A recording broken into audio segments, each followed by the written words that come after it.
శ్రోతలకు నా హృదయపూర్వక నమస్కారములు. మన శ్రోతలలో ఒక సోదరుడు ప్రశ్నను పంపడం జరిగింది. ఆ ప్రశ్న, మనం అహం అహం అంటాం కదా, ఈ అహము అనేది ఎలా ఏర్పడినది? అహము అంటే సహజముగా దాని మీనింగ్ నేను అని. నేను అంటే అహము, నేను అన్న భావన. ఇది ఎలా ఏర్పడినది అంటే, ఈ అహము అనేది ఒక అద్భుతమైనటువంటి సృష్టి రచన, సృష్టి చేసినటువంటి అద్భుతమైన రచన. ఇది ఒక అద్భుత సాహిత్యం. సాహిత్యం అంటే నవల చదివినట్టుగా, ఒక బుక్ రాసినట్టుగా, ఒక మహాకావ్యం రాసినట్టుగా సృష్టి శక్తి యొక్క అద్భుత రచన అహం. ఇది చెడ్డది అసలు కానే కాదు. అయితే దీన్ని సరిగా అర్థం చేసుకోకపోవడం వలన ఇది చెడ్డదిగా అనిపించవచ్చు. అహం, అహంకారం అంటాం. అహంకారం అన్నప్పుడు ఇంచుమించుగా నెగిటివ్ మీనింగ్లోనే మాట్లాడతాం.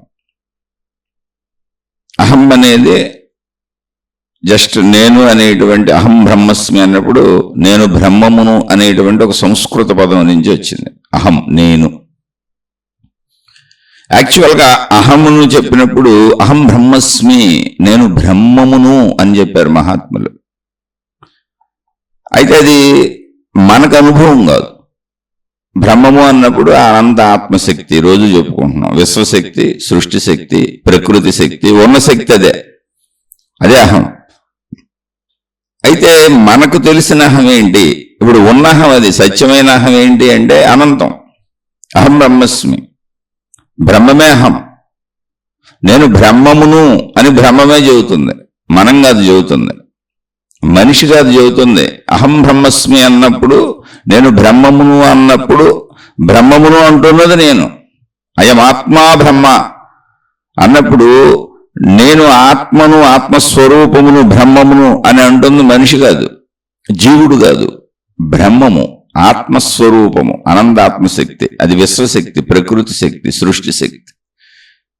ఇక మామూలు మనకు అర్థం అవ్వాలి, సామాన్యంగా అర్థం అవ్వాలి. అసలు ఈ బ్రహ్మం ఏంటి, ఆత్మ ఏంటి అంటే అదే ఆకాశ శక్తి, ఆకాశతత్వం. ఆకాశం మనకు కనపడతానే ఉంది. ఆ ఆకాశమే శక్తి స్వరూపము, అనంత ఆత్మశక్తి స్వరూపము, బ్రహ్మము అని పిలిచేటువంటి సర్వవ్యాపకత అదే.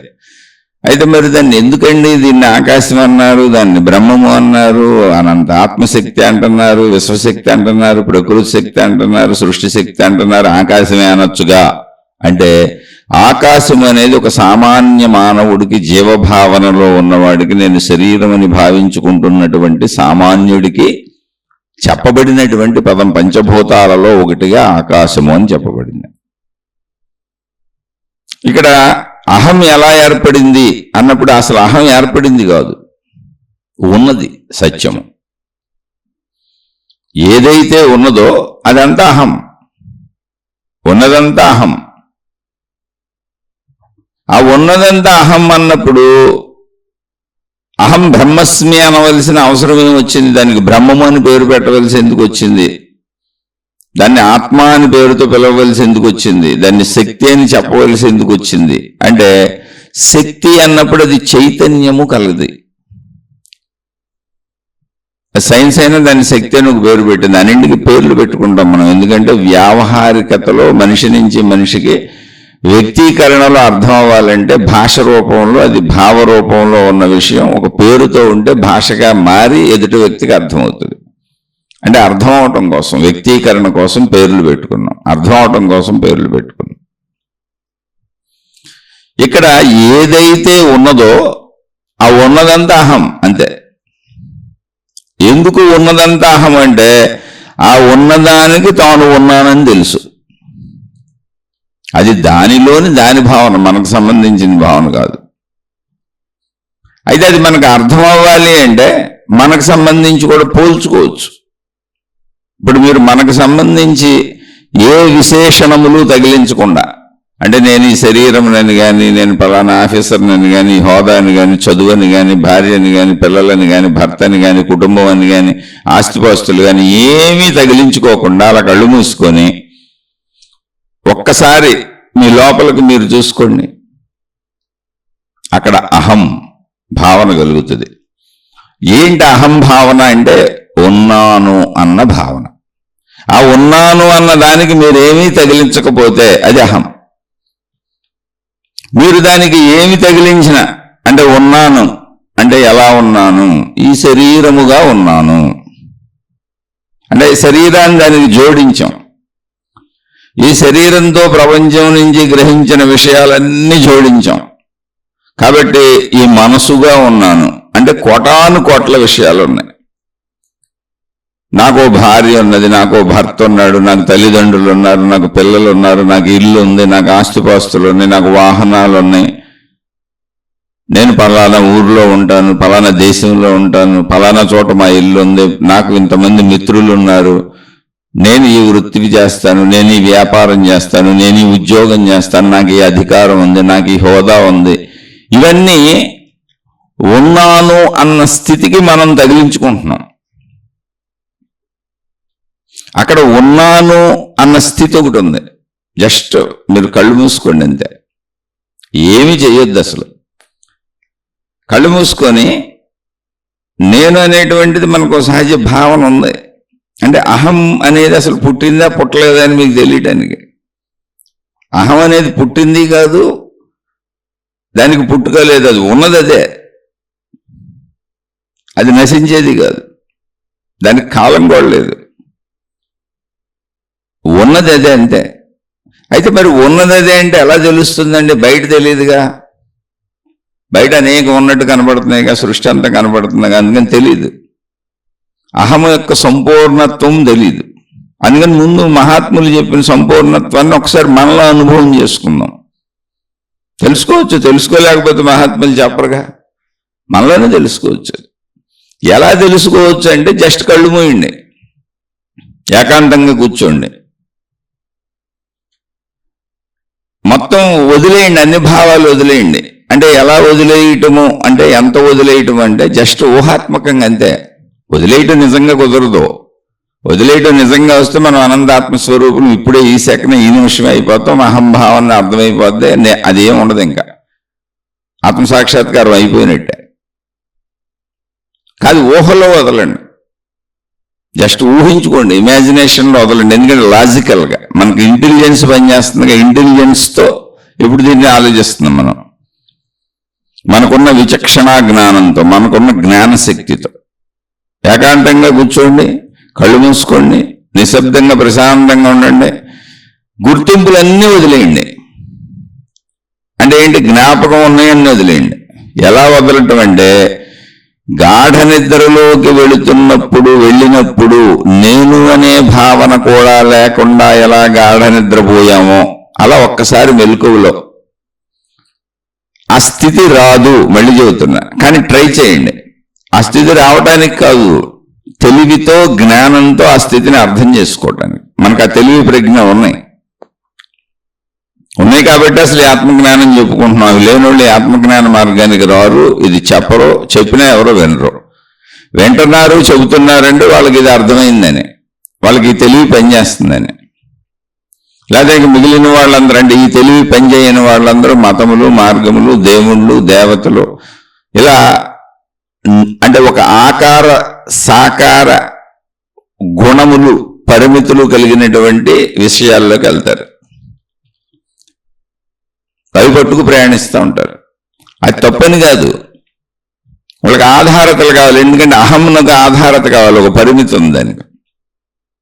అంటే మనకు సంబంధించిన అహానికి, నేను మనిషిని అనుకునేవాడికి దానికి ఎప్పుడు ఒక ఆధారత కావాలి, ఒక ఆకారం కావాలి, ఒక రూపం కావాలి, ఒక గుణం కావాలి, ఒక దృశ్యం కావాలి, ఒక శబ్దం కావాలి, ఒక వినికిడి కావాలి. అలాంటి బయటకు వెళ్తారు.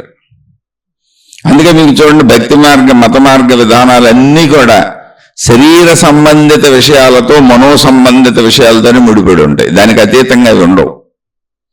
కానీ ఇప్పుడు రియల్గా ఉన్నహాన్ని ఉన్నట్టు చూడాలి అంటే శరీర సంబంధిత మనో సంబంధిత విషయాలు వదిలేయాలి.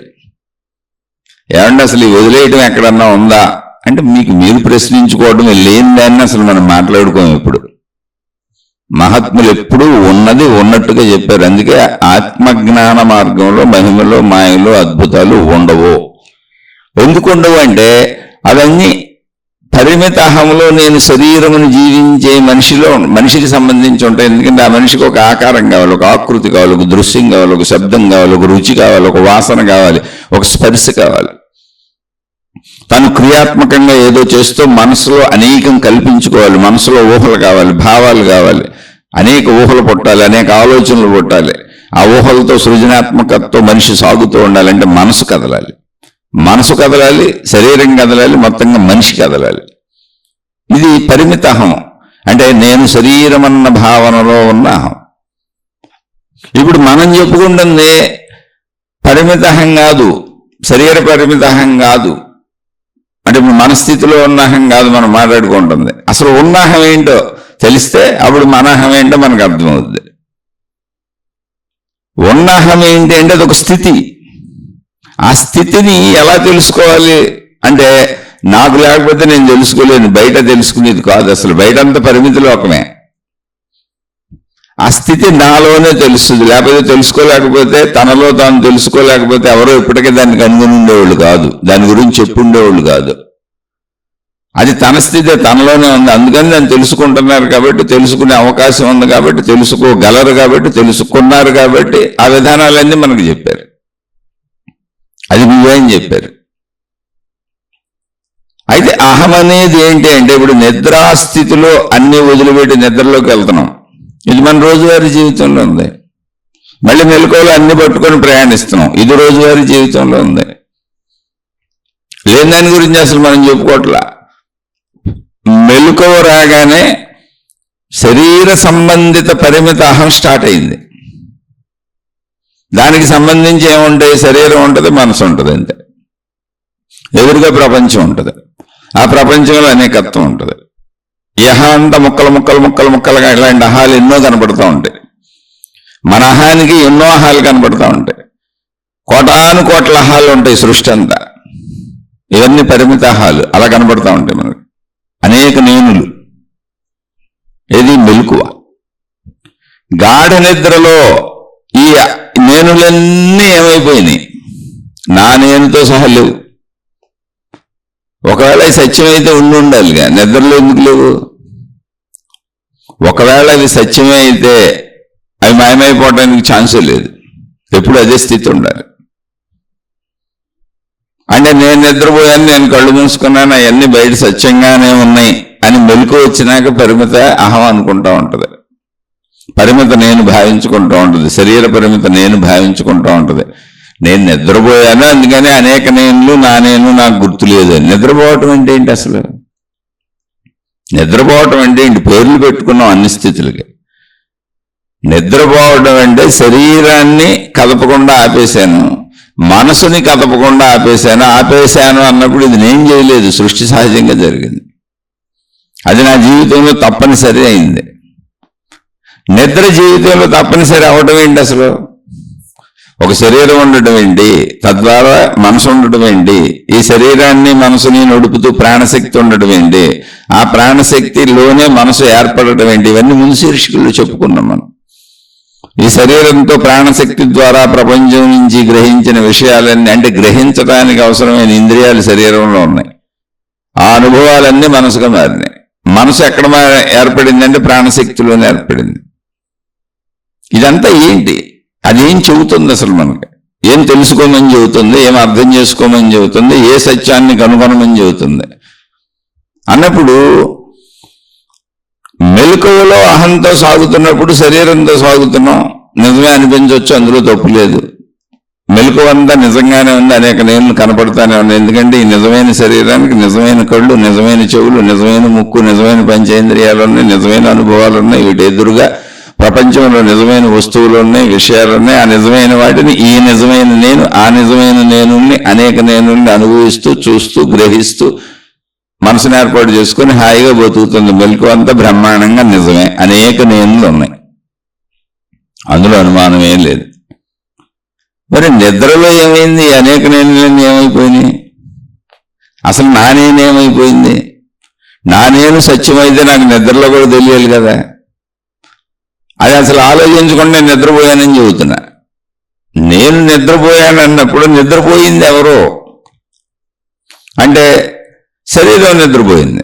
ఓకే, అది సృష్టి ఏర్పాటు చేసింది. అలా నిద్రావస్థ వచ్చేలా ఓకే, అందులో తప్పేం లేదు, అది నిజం కూడా. కాసేపటికి మనసు కూడా నిద్రపోయింది. కాసేపటికి అన్నప్పుడు మనసు తిరుగుతున్నంతసేపు స్వప్నలోకం అనుభవించాను, అది కూడా నిజమే అనుకున్నా. తర్వాత మనసు కూడా నిద్రపోయింది. ఓకే, శరీరం మనసులు నిద్రపోయింది. ఓకే, ఈ రెండేగా నిద్రపోయింది. మరి నిద్రలో ఏం జరిగింది? నేనున్నాక, బ్రతికే ఉన్నాగా. అంటే నిద్రలో నేనున్నాను, నిద్రపోయింది శరీర మనస్సులు. మరి నేను మెలకువలో శరీర మనస్సులే నేను అనుకుంటున్నాగా. మెలకువలో నేనేమనుకుంటున్నాను? శరీర మనస్సులే నేను అనుకుంటున్నాను. మెలకువ రాగానే నేను అన్న భావన పుట్టగానే, మెలకువ అంటే ఏంటి? నేనన్న భావన మొదలవగానే శరీరము నేనన్న భావన వచ్చింది అంతే నాకు. అప్పుడు శరీర సంబంధిత నేనుకు సంబంధించిన మొత్తం విషయాలన్నీ దానికి తగిలేసుకొని దాంతో ప్రయాణించుకుంటూ వెళ్ళిపోతున్నా. మెలకువ అంతే. ఓకే, అది నిజమే, అది జరుగుతుందిగా, మెలకువ వస్తుందిగా, తిరుగుతున్నాగా. కాబట్టి దాన్ని అబద్ధం అంటూ ఎందుకు? అది నిజమే. కానీ నిద్రపోయినప్పుడు ఏం జరిగింది? తిరిగేదాకా పడుకుంది. ఇప్పుడు నేనేం తిరుగుతున్న నేనేది ఉందో, నేను ఈ శరీరం, నేను ఈ మనసు, ఈ ప్రపంచాన్ని నేను అనుభవిస్తున్నాను, అనేక నేను చూస్తున్నాను, నా నేనుతో పాటు కోటాను కోట్ల నేనులు ఉన్నాయి, అనేకం ఉన్నాయి అని వాటినన్నింటినీ అనుభవించుకుంటూ వాటి కోసం ప్రయత్నించుకుంటూ తిరుగుతున్న నేనేగా నిద్రపోయింది. నిద్రపోయాను. నిద్రలో ఏం జరిగింది? నేను అని ఏది అనుకుంటున్నానో, ఏ శరీరాన్ని అనుకుంటున్నానో, ఏ మనసును అనుకుంటున్నానో, దేనితో ఈ సృష్టి మొత్తాన్ని అనుభవిస్తున్నాను, ఈ సృష్టిలో ఉన్న అనేకత్వాన్ని అనుభవిస్తున్నాను, అది అనుభవించడానికి ప్రయత్నిస్తూ సుఖదుఖాలకు లోనవుతున్నానో, అది నిద్రపోయింది. అది నిద్రపోయినప్పుడు మరి నేను ఉండటం ఏంటి? నేను మళ్ళీ మెలకు వచ్చినాక బాగా నిద్రపోయానని చెబుతున్నాను, మళ్ళీ నేను బాగా నిద్రపోయానని చెబుతున్నాను. ఇప్పుడు నిద్రపోయినప్పుడు నేనున్నానని నాకెలా తెలుసు? నేను నిద్రపోయాను, నేను లేనుగా, మనసు లేదు, శరీరం లేదుగా, నేనన్న భావన కూడా లేదుగా. అప్పుడు ఉన్నది ఏంటి? అప్పుడున్నదే అహం. అహం యొక్క స్థితి అది. ఆ స్థితి అసలు ఒరిజినల్ అహం యొక్క స్థితి అది. నేను కూడా కాదు అది. నేనని మనం మాట్లాడుకుంటున్నాం. అహం అనేది దాని పేరు, అహం కూడా కాదు అది. అది స్థితి. అది అహము కాదు, అది నేను కాదు. కానీ అర్థం చేసుకోవడానికి ఒక స్థితికి ఏదో ఒకటి చెప్పాలిగా. ఇప్పుడు ఆకాశం ఎలా ఉంది అన్నాం అనుకో, అసలు ఆకాశంలో ఏముంది? ఆకాశం అని పిలవడానికి అక్కడ ఏం లేదు. కానీ దానికి భిన్నంగా అనేక ఉన్నాయి కనుక, ఒక వాయువు ఉంది కనుక, ఒక వెలుగు ఉంది కనుక, ఒక తేజస్సు ఉంది కనుక, ఒక నీరు ఉంది కనుక, ఒక భూమి ఉంది కనుక దీన్ని ఆకాశం అనాల్సి వచ్చింది. దీనికి పేరు పెట్టారు అంతే.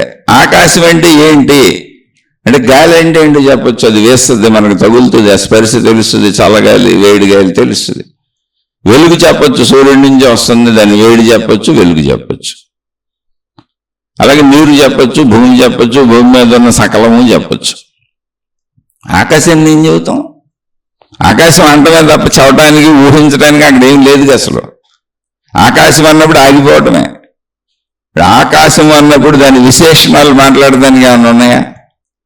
గాలి యొక్క విశేషణాలు కొన్ని మాట్లాడవచ్చు, వెలుగు యొక్క విశేషణాలు కొన్ని మాట్లాడవచ్చు, నీటి యొక్క విశేషణాలు కొన్ని మాట్లాడవచ్చు, భూమి యొక్క విశేషణాలు కొన్ని మాట్లాడవచ్చు. ఇక భూమిలో ఉన్నటి గురించి అనేకంగా మాట్లాడుతూనే ఉండొచ్చు. అదే మన జీవితాలు జీవిస్తూనే ఉన్నాం అనేకంతో. కానీ ఆకాశం అన్నప్పుడు ఆకాశం అనే పదం ఉపయోగించడం తప్ప దాని గురించి అవడానికి ఏమైనా ఉందా? దాంట్లో ఏ విశేషత కనబడుతుందా? దాని గురించి మాట్లాడటానికి అసలు శబ్దం ఉందా? ఒకవేళ ఉంటే శూన్యం అని చెబుతాం, ఖాళీ అని చెబుతాం. ఆకాశం ఎలా ఉన్నది? శూన్యము వలె, ఖాళీ వలె ఉన్నది. ఆకాశం ఎంత ఉన్నది? అనంతముగా ఉన్నది. ఇంకా దీని గురించి అవడానికి ఇంకేం లేవు, దాని గురించి మాట్లాడటానికి కూడా ఏం లేవు. ఇవి కూడా మనకు అర్థం అవడానికి, అనంతము అంటే మళ్ళీ అర్థం ఏంటి? అనంతం అనే దానికి అర్థమే లేదు. ఇప్పుడు అనంతముగా ఉన్నదంటే చాలా మంది అర్థమైపోయినట్టుగా ఫీల్ అయిపోతారు ఆ పదం వినేసి. అసలు అందులో అర్థమే లేదు. అర్థం లేని పదం అనంతం. అర్థం లేని పదం ఏంటి? నాకు తెలియదు, దాని గురించి ఎంత ఉందో తెలియదు, అందుకనే అనంతం అన్నాను. ఆది అంతము తెలియదు, ఉన్నదంతా అదే. లేదంటే ఉంది, ఉన్నదని తెలుసు, ఎంత ఉందో తెలియదు, అందుకని తెలియదని చెప్పలేను, ఉందని తెలుసు కాబట్టి. ఎలా ఉంది? ఖాళీగా ఉంది, శూన్యంగా ఉంది. నాకు తెలిసినంత వరకు ఖాళీగా శూన్యంగా ఉందని తెలుసు. ఆకాశం అనేది ఒకటి ఉందని తెలుసు, అందుకని దానికి ఆకాశం అని పేరు పెట్టాను. ఉందని తెలుస్తుందిగా, ఖాళీ ఉంది, శూన్యం ఉంది. గాలిలో లేదు, వెలుగులో లేదు, నీటిలో లేదు, భూమిలో లేదు, కానీ ఉంది. ఇవన్నీ దాంట్లోనే ఉన్నాయి. అందుకని ఉందని తెలుస్తుంది. ఎలా ఉందంటే ఖాళీగా ఉందని తెలుస్తుంది, శూన్యంలా ఉందని తెలుస్తుంది. ఇవి కూడా పదాలే. ఎంత ఉంది అంటే ఉన్నదంతా అదే కనపడుతుంది, అందుకని అనంతం అని పేరు పెట్టాను. అనంతం అనే పదానికి అర్థం లేదు, ఖాళీ అనే పదానికి అర్థం లేదు, శూన్యం అనే పదానికి అర్థం లేదు. అర్థం ఏమన్నా ఉంటే అక్కడ ఏం లేదు అని అర్థం ఉంది అంతే. ఇంకా చెబితే తెలీదు. లేదు అనే దాంట్లో తెలియదే ఉంది, మిగిలిన తెలిసినట్టు మాట్లాడతాం కదా. ఇప్పుడు దాన్ని అర్థం చేసుకోవాలి. అది అసలు అహం అంటే. నిద్రాస్థితిలో ఏముంది, ఎక్కడున్నాను అంటే నిద్రపోయింది శరీరము, నిద్రపోయింది మనసు. ఇది ఎవరికి వాళ్ళు ప్రశాంతంగా స్వీయ పరిశీలన చేసుకోవాలి. సాధన అంటే అది. తపస్సు అంటే ఏదో ముక్కు మూసు కూర్చోవటం, చెట్ల కింద కూర్చోవటం, ఇల్లు వదిలిపెట్టి వెళ్ళిపోవటం, పారిపోవటం కాదు. రొటీన్ జీవితం జీవిస్తూ 1/2 గంట కేటాయించాలి. దీనికోసం ఏం పెద్ద శ్రమ పడిపోవక్కర్లా. రొటీన్ జీవితం జీవించి శరీరం ఉండగా జీవించకుండా ఎట్టుంటో అది నిజమేగా. నువ్వు నేను జీవించనంటే ఒకవేళ పెళ్లి చేసుకోకుండా ఉండగలవేమో అని బలంగా కోరికలు ఆపుకుంటే, అది కూడా బలంగా ఆపుకుంటే. మళ్ళీ బలంగా ఆపుకొని బోళ్ళు మంది సన్యాసాలు తీసుకున్నాక, సాధువులు అయిపోయినాక, పెద్ద పెద్ద మహాత్ములని పేర్లు సంపాదించేసుకున్నాక తప్పులు చేస్తున్నారు స్త్రీలు పురుషులు. ఎందుకంటే బలంగా ఆపుకొని. ఏది బలంగా ఆపుకోకు. సృష్టి ఎలా పెట్టిందో అలా కామన్గా జీవించే, గాలికి చెట్లు వీచినట్టుగా సహజత్వం అంటే అది. గాలి వీచింది, గాలి ఎటు వీస్తే చెట్లు ఎత్తు కదులుతూ ఉంటాయి అంతే. గాలి వీచింది, ఎండిపోయిన చెట్టు రాలి కింద పడతా ఉంటాయి అంతే. అదొక సహజత్వం. అలా సహజంగా జీవించు. ఆ సహజత్వంలో నీ శరీరానికి ఏమైపోయినా అన్నీ అనుభవించుకుంటూ వెళ్ళంతే. అయితే మనలాంటి వాళ్ళు ఇక్కడ సహజంగా బోల్డ్ మంది జీవిస్తున్నారు కాబట్టి మన జీవితం అంతా మనుషులందరూ మనుషుల మధ్య జీవించాలి కాబట్టి ధర్మంగా మంచిగా జీవించండి అన్నారు అంతే. అందరూ ధర్మంగా మంచిగా సహజంగా శరీరానికి పెట్టబడిన వాటిని అనుభవించుకుంటూ జీవించండి అంతే. అయిపోయింది, స్టోరీ క్లోజ్. అక్కడ ఇంక జీవించడానికి స్టోరీ ఏమీ లేదు, ఎందుకంటే మరణాన్ని అదే తెస్తుంది. జీవించడంలో శరీరం అంతా దాని అంతటా అదే ఎదుగుతూ వెళ్ళిపోతుంది. దాన్ని మనం ఏం చేయలేము అసలు. దానంతా అదే ప్రాసెస్ జరిగిపోతున్న విషయాన్ని మనం ఏం చేస్తాం అంటే, నిజంగా మన శరీరం ఎలాంటిది అంటే, మన శరీరం మాతృగర్భంలో ఉన్నప్పుడు విషయం వదిలేయండి, పుట్టినగాడి తీసుకుందాం. మాతృగర్భంలోకి వెళ్ళినప్పుడు కూడా దాన్ని కలుపుకోవచ్చు, కానీ మనం పుట్టినగాడి తీసుకుందాం.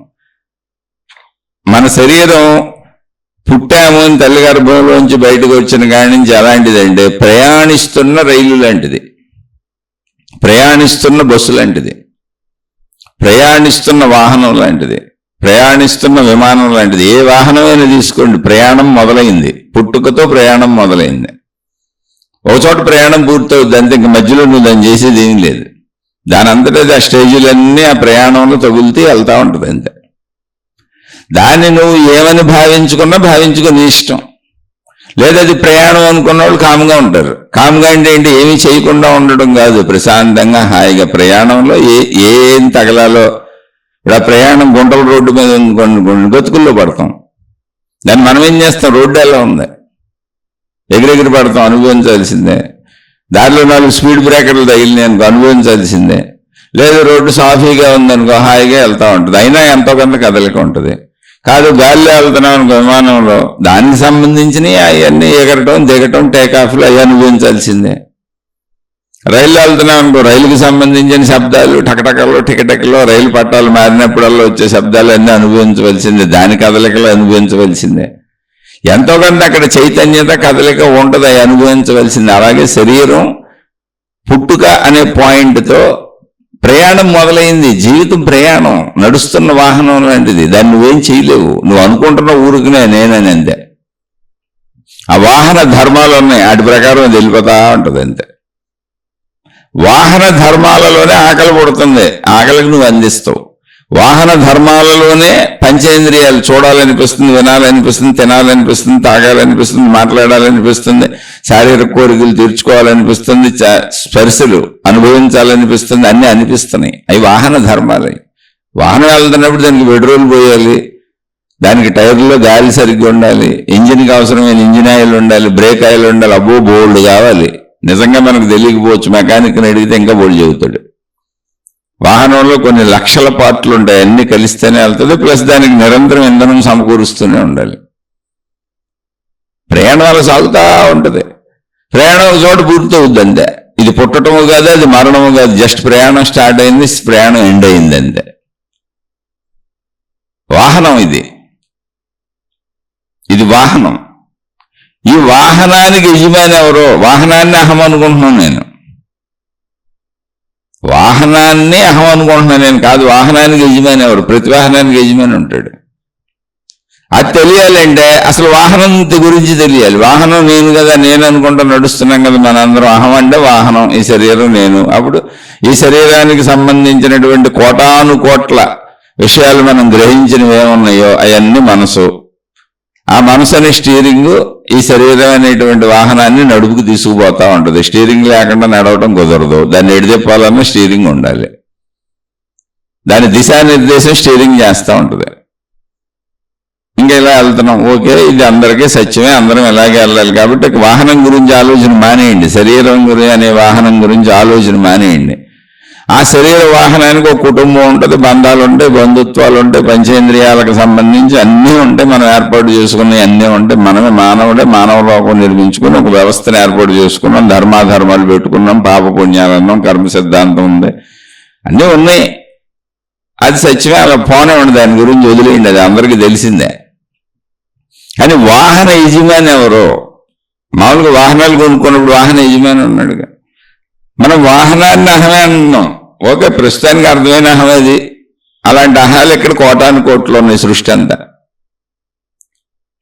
అంతా అహాలమయం, వేరువేరుగా ఉంది. ఓకే, అది కూడా నిజమే. ఎందుకని అలాగే కనపడుతుందిగా, అలాగే వినపడుతుందిగా, అలాగే అర్థమవుతుందిగా. కానీ అది తెలుస్తున్న సత్యమే కదా. దాని గురించి ఇంకా తెలుసుకొని చేసేదేముంది? మనుషులందరూ తెలుస్తున్నారు. చెట్లు, పుట్టలు, గొట్లు, అన్ని నదులు అన్నీ తెలుస్తున్నాయి, సముద్రాలు తెలుస్తున్నాయి, గ్రహాలు, గోళాలు అర్థమైనంతవరకు తెలుస్తున్నాయి. రోజు అనుభవించే విషయాలు, పదార్థాలు అవే, సుఖదుఖాలు అవే. ఇంక దాని గురించి ఎంత మాట్లాడుకున్నా ఇంతేగా. ఈ అహం పుట్టింది అని మనం అనుకుంటున్నాం. ఇప్పుడు సోదరుడు ప్రశ్న ఎందుకు వేసాడు, అహం ఎలా పుట్టింది అంటే అసలు మనిషి పుట్టాడని మనం అనుకుంటున్నాం. ఆ మనిషికి అహం ఉందనుకుంటున్నాం. అంటే అహం అంటే నేను. లేదు, అహంకారం అంటే ఇంకొక మనిషిని పట్టించుకోకుండా నాకు ఒక స్వీయత, నాకు ఒక పరిమితి నేను ఏర్పరచుకొని, ఈ శరీరమే నేను అనుకొని, ఈ శరీరం వరకే నేను అనుకొని, ఈ శరీరానికి సంబంధించినవి మాత్రమే నేను అనుకొని, ఈ శరీరానికి సంబంధించినటువంటి విషయాలు ఏమున్నాయో, లేదంటే నేను, నావి, నాది, నా వాళ్ళు, వాటిని పెట్టుకొని నా అధికారాలు, నా హోదాలు, నా అర్హతలు, నా డబ్బులు, నా సంపదలు, నా ఇళ్ళు, నా మనుషులు, ప్రపంచంలో ఒక అహంకార ప్రదర్శన. ఎవరి స్థాయిలో వాళ్ళకి, మళ్ళీ ఎవరి స్థాయిలో వాళ్ళకి. ఇక్కడ అహంకార ప్రదర్శన అన్నప్పుడు భర్త భార్యకు కూడా అహంకారం చూపిస్తాడు. తన ప్రదర్శన అంటే తన తెలివి, తన ప్రజ్ఞ, దానిది భార్య భర్తకు కూడా చూపిస్తుంది. ప్రతి వ్యక్తి తన అహంకార ప్రదర్శన మిగిలిన కుటుంబ సభ్యులందరికీ చూపిస్తూనే ఉంటారు. అలా కుటుంబ సభ్యులందరూ కలిపి బయట వాళ్ళకి చూపిస్తూ ఉంటారు. అంటే కుటుంబం మొత్తానికి కలిపి సామూహికమైన అహం, మతం మొత్తానికి కలిపి ఒక సామూహికమైన అహం. అలాగే ఒక దేవుడికి సంబంధించిన భక్తులు ఒక గ్రూప్, ఒక గురువుకి సంబంధించిన వాళ్ళు, ఒక మాతాజీకి సంబంధించిన వాళ్ళు, అందరూ కలిపి ఒక గ్రూప్. అది సామూహికమైన అహం.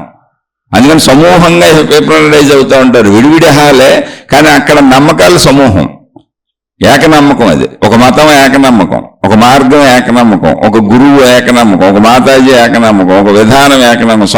సమూహాలుగా ఉంటాయి. ఇదంతా కలిపి మళ్ళీ ఒక అహం. అలా ఒక దేశం మొత్తం ఇది నా దేశమైన ఒక అహం, దేశహం. అలాగే రాష్ట్రహం, ఊరహం, సొందహం, ఇది మా సొందు. అలాగే అహం అనేది ఇలా చిన్నబడుతూ అలా పెద్దదవుతూ ఉంటుంది. దేశాలుగానే వెళ్తుంది, మతాలుగానే వెళ్తుంది, దేవుళ్ళుగానే వెళ్తుంది, సమూహాలుగానే వెళ్తుంది. ఇండివిజువల్గా, పర్సనల్గా నేను అనే ఒక శరీర భావనకు కూడా వస్తుంది. ఈ అహం ఎంతైనా అలా విస్తరించుకుంటూ దాన్ని ఎలా పెడితే అలా తయారు చేసుకున్నాం.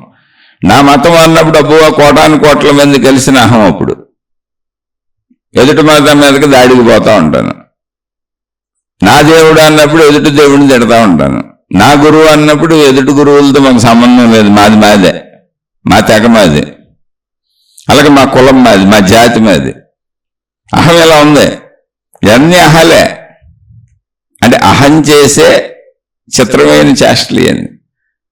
సరే, అది ఇవన్నీ ఎందుకేంటంటే వ్యావహారిక సత్యాలు, ఇందులో ఏ తప్పు లేదు, ఇవన్నీ వ్యావహారిక సత్యాలు, అసలు తప్పే లేదు ఇందులో. కానీ ఇందులో తప్పు ఏంటంటే ఈ అహాన్ని అహంకారంగా ఎప్పుడు, అది అహంకారం అయినప్పుడు తప్పవుద్ది. అహంకారం అంటే ఏంటంటే నా మతం రైటు, నీ మతం తప్పంటే అహంకారం.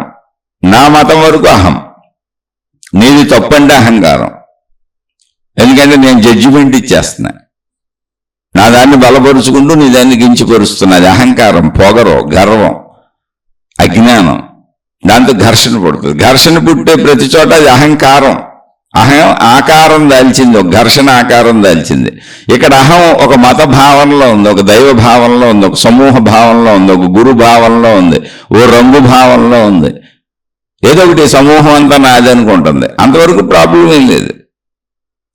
కానీ నా సమూహానికి భిన్నమైన సమూహాన్ని విమర్శించినప్పుడు, ఘర్షణ పడినప్పుడు, అది పరిమితమైన వ్యక్తిగతమైన నేను అనే శరీర భావనలో ఉన్న నేను, కుటుంబ సభ్యులు ఒకళ్ళకొకళ్ళు ఘర్షణ పడుతున్నా అహంకారం. అది అహం ఆకారం దాల్చింది. అంటే ఘర్షణ పడుతున్నప్పుడు ఒక శత్రుత్వ కోప ఆకారం ధరించింది, శత్రుత్వ ఆకారం ధరించింది, ఈర్ష్యాకారం ధరించింది, అసూయాకారం ధరించింది. అహం ఎన్ని ఆకారాలు ధరించగలదంటే చెడ్డ లక్షణాలు ఎన్ని ఉన్నాయో అన్ని, మంచి లక్షణాలు ఎన్ని ఉన్నాయో అన్ని. ప్రేమ కూడా అహమే. నా బిడ్డను నేను ప్రేమించుకోవడం కూడా పరిమిత భావన అహమే. ఇది ప్రాపంచిక సత్యం ఇంతే. ఇది సృష్టి సత్యం అలాగే ఉంది. దాన్ని అలా సత్యం కాదని అలా జీవితం అనుభవిస్తున్నాం రోజువారీ జీవితంలో. అయితే ఈ అహం ఎన్ని స్థితుల్లో ఉందో తెలుసుకుంటే వెళ్ళాలి. అసలు అది పుట్టిందంటే చూడండి, ఇప్పుడు వ్యక్తిగతంగా నేను ఈ శరీర భావంతో నేను ఈ శరీరం అనుకున్నా, ఫస్ట్ అహం. అది తర్వాత మొత్తం నీ అహానికి సంబంధించి నేను పోగేసినవన్నీ నేనే అనుకుంటున్నాను. మళ్ళీ నా వాళ్ళందరూ నేనే. అంటే నాకు దుఃఖం కలిగితే అంత దుఃఖమో, నా భార్యకు కలిగినా నాకు అంతే దుఃఖం, నా పిల్లలకు కలిగినా నాకు అంతే దుఃఖం, నా భర్తకు కలిగినా నాకు అంతే దుఃఖం. నా నేనులో జత చేసుకున్నవన్నీ నా ఆప్తులు, నేను నా నేనులో ఎవరిని కలిపేసుకున్నానో వాళ్ళు ఎవరికి ఏం జరిగినా నాకు అంతే దుఃఖం. అంటే నా నేనులో నేను ఎంత గట్టిగా జత చేసుకున్నాను అనే దాన్ని బట్టి దుఃఖస్థాయి ఉంటుంది. అలాగే నావి అని నా నేనులో జత చేసుకున్నటువంటి వస్తువులు, విషయాలు, సంపదలు, డబ్బు ఏదైనా, ఆఖరికి పిన్నిస్ అయినా సరే నా నేనులో బలంగా పెట్టుకున్నానంటే పిన్నిసిపోతే తట్టుకోలేను. చూడండి, ఆ నేను అది. ఇప్పుడు ఈ నేను మతంతో కలుపుకున్నాను. ఆ మతానికి సంబంధించి అందరూ మతంలో ఎక్కడ ఎవరికి హాని చేసినా నేను ఇక్కడ కరిచేస్తుంటా. మళ్ళీ ఇక్కడ నేనేమైంది, ముందు నేను వ్యక్తిగత నేనుతో మొదలైన అహం, ఇది శరీరం నేను అనుకున్న అహం కుటుంబ అహం అయింది. ఆ కుటుంబానికి సంబంధించిన ఆస్తిపాస్తుల అహం అయింది. అక్కడి నుంచి నా ఊరహం, నా రాష్ట్రం అహం, నా జిల్లా అహం, నా దేశం అహం అయింది. అలా అవుతుంది. దేశాలు కొట్టుకు చేస్తాయి, ఊళ్ళు కొట్టుకు చేస్తారు. కులాల అహం అయింది, మతాల అహం అయింది, కులాలతో కొట్టుకు చేస్తారు. అలా కొట్టుకు చచ్చినప్పుడల్లా, ఘర్షణ పడినప్పుడల్లా అహం అహంకారం అవుతుంది. అహంకారం అంటే ఇది. అహం ఒక ఆకారం దాల్చింది. లేదు, మీరు ప్రేమించుకున్నా కూడా అది ఆకారమే దాల్చింది. అది ఎన్ని ఆకారాలు దాల్స్తుంది అంటే మంచి లక్షణాలు ఎన్ని ఉన్నాయో, చెడ్డ లక్షణాలు ఎన్ని ఉన్నాయో అన్ని లక్షణాలను ఈ అహం ముసుగులు వేసుకుంటుంది. అందుకని దానికి పర్మనెంట్ ఉండదు, ముసుగులు మారుస్తూ ఉంటుంది. మీరు గమనించండి, మంచి చెడు లక్షణాలు పర్మనెంట్గా ఉండవు, ముసుగులు మారుస్తూ ఉంటుంది. పోన్లే, ఈ శరీరం నేను అనుకున్నా కదా, ఈ అహం పర్మనెంట్గా ఉంటుందంటే ఇది నిరంతరం మార్పు చెందుతూనే ఉంటుంది. అది పర్మనెంట్గా ఉండదు. ఈ శరీరం అనేది కూడా మారిపోతుంది నిరంతరం. పోనీ భూమి మీద ఏదైనా పర్మనెంట్గా ఒకటి సెటిల్డ్గా ఉందా అంటే లేదు. అన్ని అహాలు ఇలా మారిపోతూనే ఉంటాయి. ఆఖరికి నేను, నా వాళ్ళు, నా సంపదలు, నా వస్తువులు, నా విషయాలు అన్ని మార్పులకు లోనైపోతుంటాయి భూమి మీద. ఎప్పటికప్పుడు మారిపోతుంది నేను అనుకుంటా వెళ్ళిపోతుంటాను, కానీ మార్పును గుర్తించను. ఆ మారిపోయింది ఎప్పటికప్పుడు నేను నాది అనుకుంటూ పోతా ఉంటాను అంతే. ఇక్కడ ఘర్షణ పడినప్పుడు లేదా ప్రేమను వ్యక్తీకరించినప్పుడు, ప్రేమను పంచినప్పుడు, ఏదైనా కానీ మైత్రి కానీ శత్రుత్వం కానీ, మంచి లక్షణాలు, చెడు లక్షణాలు, ఇవన్నీ కూడా అహం యొక్క ముసుగులు, పరిమిత అహం యొక్క ముసుగులు. ఇన్ని ముసుగులు వేసుకుంటూ ఉంటుంది అది. అలా వేసుకుంటూ సాగుతున్న ప్రయాణం అంతే. ఇది అహం ఒక చోట మొదలైంది, ఓ వాహన ప్రయాణం, ఓ చోట దాని ప్రయాణం పూర్తవుద్ది. ఇది పుట్టుక కాదు, అది మరణము కాదు, అది జననము కాదు, అది మరణము కాదు, అసలు అహం పుట్టలేదు, అది ప్రయాణం సాగుతుంది అంతే. ప్రయాణం మొదలైంది, ప్రయాణం పూర్తవుద్ది, అంతే జరుగుతుంది. అయితే ఇది అర్థం అవ్వాలంటే అహం యొక్క అసలు స్వరూపం ఏంటి? ఇప్పుడు మరి ఇది అసలు స్వరూపం కాదా? ఎట్లా మరి మారిపోతుందిగా నిరంతరం. అసలు స్వరూపం అంటే ఏంటి? సెటిల్డ్గా ఉండాలి. సత్యం అంటే ఏంటి? సెటిల్డ్గా ఉండాలి, నిశ్చలంగా ఉండాలి, నిర్మలంగా ఉండాలి, శాశ్వతంగా ఉండాలి, స్థిరంగా ఉండాలి. సత్యం అంటే అది. మరి మన శరీరం అని నేను అనుకుంటుంది నిరంతరం మారిపోతుంది. మొత్తం అహములోని ప్రపంచంలో మనం చూస్తున్నటువంటి మనుషులు కానీ, జంతువులు కానీ, చెట్లు కానీ, పదార్థాలు కానీ, వస్తువులు కానీ, విషయాలు కానీ అన్ని నిరంతరం మార్పుకు లోనవుతూనే ఉన్నాయి. జగత్తు అంటేనే గతి కలిగినది, అంటే కదలిక కలిగినది, మార్పు చెందుతున్నది, అది జగత్తు, ప్రపంచం. కాబట్టి ఈ అహం శాశ్వతమైందా అంటే కాదు, అది ఎప్పుడు మార్పు చెందుతుంది. అందుకే అది ప్రయాణం. ఇది ప్రయాణిస్తున్న అహం. ప్రయాణిస్తున్న అహానికి ఒకసారి ఒక చోట ఎక్కడో ప్రయాణం పూర్తి అయిపోద్ది అంతే. బయలుదేరిన వాహనం ఏదైనా ఎక్కడో చోట ఆగిపోద్ది, ఎప్పుడోకప్పుడు ఆగిపోద్ది. ప్రయాణం అంటేనే దానికి స్టార్టింగ్ ఉంది, ఎండింగ్ ఉంది. స్టార్టింగ్ పుట్టుక కాదు, ఎండింగ్ మరణము కాదు. అందుకే అహం ఎప్పుడు పుట్టింది అంటే అసలు అది పుట్టలేదు, దానికి అసలు పుట్టుకే లేదు, అది ప్రయాణంలో మనకు అలా అనిపిస్తుంది అంతే. కాబట్టి భౌతికత్వాన్ని జస్ట్ అర్థం చేసుకోండి అంతే. కానీ సత్యం అంటే ఏంటంటే అది స్థిరంగా ఉంటుంది, ఎప్పుడూ ఒకలానే ఉంటుంది, దానికి శాశ్వతత్వం ఉంటుంది, నశింపు ఉండదు. అలాగే అది మార్పు చెందదు, ఎప్పుడూ ఒకలా స్థిరంగా ఉంటుంది, మార్పుకు లోనవదు, శాశ్వతంగా ఉంటుంది, అది సత్యము. ఇప్పుడు మన అహం మార్పుకు లోనైపోతుందిగా, అలాగే శాశ్వతంగా ఉండదు. మనిషి కూడా ఉన్నట్టుగా కొన్నాళ్ళు ఉండి వెళ్ళిపోతాడు. మేము మా ముత్తాత గారు చనిపోయారు, మా తాతగారు చనిపోయారు, తర్వాత ఇంకా మనం కూడా వెళ్ళిపోతాం వరుసగా.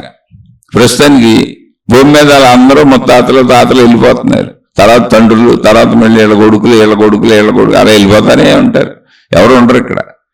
అలానే ఉన్నన్నాళ్ళు పోని ఒకే రూపురేఖలతో ఉంటారా? అబ్బే, అలా కూడా కుదరదు. నిరంతరం మారిపోయి, మన శరీరాలు మారిపోయి, ప్రపంచం అంతా మారిపోయి, అన్ని వస్తువులు మారిపోయి, అన్ని విషయాలు మారిపోయి.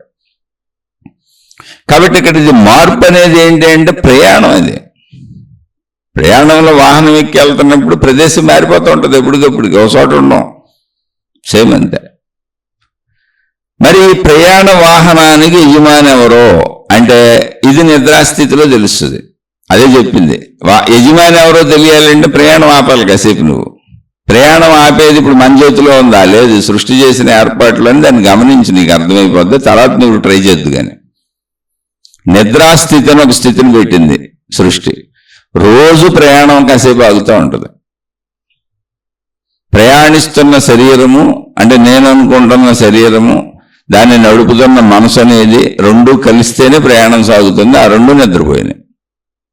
ఓకే, నిద్రపోయినాయని అందరికీ తెలుసు, నేను నిద్రపోయానని చెబుతున్నాను మనం. ఎందుకంటే శరీరం నేను అనుకుంటున్నాను కాబట్టి నేను నిద్రపోయాను అంటున్నాను. నేను నిద్రపోయానని తెలుసుకున్నాడు ఎవడప్పుడు. నేను మేల్కొని ఉన్నాను, నేను టీ తాగాను, నేను కాఫీ తాగాను, నేను భోజనం చేశాను, నేను పలానా పని చేశాను, పలానా చోటకి వెళ్ళానని మనం మెలకువలో చెప్పొచ్చు. ఎందుకంటే మనమే చేస్తున్నాం, అన్ని ఎరుకుతో చేస్తున్నాం, తెలివిలో చేస్తున్నాం. కాబట్టి నిద్రలో అసలు మనకి నేను లేదు, తెలివి లేదు, ప్రజ్ఞ లేదుగా. మరి నేను నిద్రపోయానంటే నేను నిద్రపోయానని చెబుతున్నది ఎవడు? నువ్వు ఏది నేను అనుకుంటున్నావు అది కదా నిద్రపోయింది. మరి ఇప్పుడు నేను అంటుంది ఎవరక్కడ? దానికి ఎరుకు లేదుగా. ఎరుకులు అయితే నేను ఇలా చేశాను, అలా చేశాను, సినిమాకి వెళ్ళాను, షికార్కి వెళ్ళాను, టిఫిన్ చేశాను, హోటల్కి వెళ్ళాను, బజార్ వెళ్ళాను, ఊరు వెళ్ళాను, అన్నీ చెప్పచ్చు. మరి నిద్రలో అలా లేదుగా. మరి నిద్రలో నేనెవరు? నేను నిద్రపోయాను అన్నప్పుడు మన ఉద్దేశం శరీరం నిద్రపోయింది, మనసు నిద్రపోయింది, అంతే. ఇంకంతకు మించిన ఆలోచన అసలు మనకు లేదు. ఎందుకు లేదు అంటే మనం ఆ స్థితిని పరిశీలించటం లేదు. ప్రాబ్లం అది. అక్కడ స్థితి ఉంది మనకు తెలుసు, దాన్ని పరిశీలించే ప్రజ్ఞ తెలివి కూడా మనలో ఉన్నాయి మనకు తెలుసు. కానీ మన ఆ ప్రజ్ఞని, తెలివిని, ఆ జ్ఞానాన్ని వాడట్లేదు. దాన్ని మనం మెలకువలో మళ్ళీ బయట తిరగటానికి వాడుకుంటున్నాం, ఈ శరీర వాహన ప్రయాణానికి వాడుకుంటున్నాం అంతే. వాహనం కాసేపు ఆగి రెస్ట్ తీసుకుంటుంది కదా, అప్పుడు వాహన యజమాని ఎవరు గమనించట్లా. వాహనమే యజమానిత్వం కలుగుందనుకుంటున్నాం. వాహనమే స్వయం ప్రతిపత్తి కలిగినటువంటి యజమానిత్వం దానిగా ఉంది. వాహనమే యజమాని, యజమానే వాహనం అనుకుంటున్నాం. అదే మనసు శరీరం అని కలిసి వెళ్ళిపోతున్నాం. కానే కాదు, వాహనానికి యజమాని ఉన్నాడు. యజమాని ఉండబట్టి వాహనం నడుస్తుంది. అది ఎలా తెలుస్తుంది అంటే వాహనం ఆగిపోయినప్పుడు వాహన యజమాని దర్శనం అవుద్ది. వాహనం ఆగిపోయినప్పుడు నేను నిద్రపోయాను అంటున్నాను. ఎందుకని మనం పరిశీలించట్లా. అయితే సృష్టి సహజమైన ఏర్పాటు కదా. ఇప్పుడు పరిశీలించుకొని ఏం పోయింది, ఇందులో అద్భుతమేమి లేదు, అదేం మాయా కాదు, మర్మం కాదు, మన శరీరంలో జరిగేదేగా. ఇప్పుడు పరిశీలించు, అహం ఎలా పుట్టిందో ఎప్పుడు పుట్టిందో తెలుస్తుంది. అహం యొక్క విస్తృతి తెలుసుకో. అహం అంటే అసలు ఎన్ని రకాలుగా భావించుకుంటున్నామో తెలుసుకోండి. అవి మన భావనలే. అహం అనేది ఒక స్థితి. శరీరం నిద్రపోయినాక, మనసు నిద్రపోయినాక నేనున్నాను. ఎందుకని? సహజంగా శరీరం మనసులు కదలటం లేదంటే మనిషి చనిపోయాడు. ఎందుకని? ఆ స్థితి కూడా మనకు అనుభవమేగా. మనిషి చనిపోవడం అనే స్థితి కూడా మనకు అనుభవమేగా. చనిపోయినప్పుడు ఏం జరిగింది? శరీరం నశించిపోతుంది, శిథిలమైపోతుంది, పనికి రాకుండా పోతుంది. దాన్ని కాల్ చేయటమో పూర్తి చేయటమో చేయకపోతే వెంటనే వాసన వచ్చి కంపు కొడుతుంది. అన్నాన్ని 2 రోజులు అక్కడ నుంచి మురగ పెడితే ఏమవుతుందో, మన ఇంట్లో ఒక 2 రోజులు మనం వండుకున్నటువంటి ఆహార పదార్థాలని మురగ పెడితే ఎలా ఉంటుందో, అక్కడే ఉంచేస్తే ఎలా వాసన వస్తాయో అలా శరీరం అయిపోతుంది. అంటే ఇప్పుడు నేనన్న శరీరం ఏమైపోయింది? అక్కడే ఉంది, చనిపోవడంలో అక్కడే ఉంది. మరి అది కదలటంలా. అది కదలటం లేదన్నప్పుడు ఆ శరీరాన్ని కదిపే మనసు ఏమైంది? ఏమో తెలియదు. ఇక సరిపోయినాక ఎలా తెలుస్తుంది? శరీరం కదులుతుంటే తెలుస్తుంది. అంటే మరణం మళ్ళీ ఏం చెబుతుంది? అనేక శీర్షికల్లో మాట్లాడుకున్నాం. ఎప్పుడు ఇదే పరిశీలన. అది అనుభవం అయ్యే వరకు పరిశీలించుకోవడం తప్ప దారి లేదు. అందుకే సందేహాలు వస్తే అడగండి అని ఎందుకు చెబుతానంటే అనేక రకాలుగా మళ్ళీ దాన్నే మాట్లాడుకుంటాం తిప్పి. అయితే ఇంకో రకంగా అనేక రకాలలో ఎవరికి ఎలా అర్థమవుద్దో, ఎప్పుడు ఎలా అర్థమవుద్దో, అర్థమైన దాని మీద ఇంకా ఎంత బాగా అర్థమవుద్దో అలా అర్థం చేసుకుంటూ వెళుతూ ఉంటాం. అలా అర్థమవుతూ కొద్దిగా స్థిరపడతా ఉంటుంది లోపల. అది ఒక్కసారిగా అయిపోయే స్థితి కాదు, వచ్చేసే స్థితి కాదు. అర్థం చేసుకుంటూ కొద్దిగా గ్రహించుకుంటూ దాంట్లోకి నిదానంగా చేరుతూ ఉంటాం, ఆ స్థితిని గ్రహిస్తూ ఉంటాం. అంతే. ఇప్పుడు మరణం అనే స్థితి ఏం సాక్ష్యం చెబుతుంది అంటే, నువ్వు అనుకుంటున్న శరీరం, నేను అనుకుంటున్న శరీరం ఏది ఉందో అది పడిపోయింది. ఇప్పుడు అది కదలటల్లా. మరి అది ఇక్కడే ఉంది కదా. దాన్ని కదిపే మనసు కూడా దాన్ని కదపలేకపోతుంది. మరి మనసు ఉందో లేదో తెలీదు. మరి ఎన్నాళ్ళు నువ్వు బతుకున్నప్పుడు ఏం జరిగిందో పరిశీలించని చెబుతుంది. పరిశీలించవచ్చుగా. మనమేగా బతికే ఉన్నాగా. చచ్చిపోయినప్పుడు పరిశీలించలేడు. ఎలాగో బతుకున్న మనం పరిశీలించవచ్చుగా. ఇప్పుడు ఒకసారి ఆలోచిద్దాం. శరీరం ఇక్కడే ఉంది, ఓకే, శరీరం ఇక్కడే ఉంది. మరి ఇప్పుడు ఏంటి పోయింది? ఏం జరిగింది చచ్చిపోయినప్పుడు? అంటే మనుషులే చెప్పారు ప్రాణం పోయింది అని. ఎందుకంటే తెలుసుకున్నారు ఆల్రెడీ మనుషులు. ఆ పదం వాడేస్తున్నారు. దానికి ప్రాణం అని పేరు పెట్టారు. ప్రాణం పోతే శరీరం పనిచేయదు. మరి నేను శరీరం అనుకుంటున్నానండి, నేను మనసు అనుకుంటున్నానండి, మరి నేను ప్రాణం అనుకోవాలి అంటలేదేంటి అంటే, ఆ ప్రాణం నాకు తెలియదు ఎలా ఉంటుందో. ప్రాణానికి రంగు, రుచి, వాసన లేదు. అది ఎలా ఉంటుందో తెలియదు, ఎక్కడ ఉంటుందో తెలీదు, ఏం చేస్తుందో తెలీదు, దాని పనితీరులు ఏంటో తెలీదు. కానీ అది పోతే మాత్రం శరీరం పనిచేయట్లే.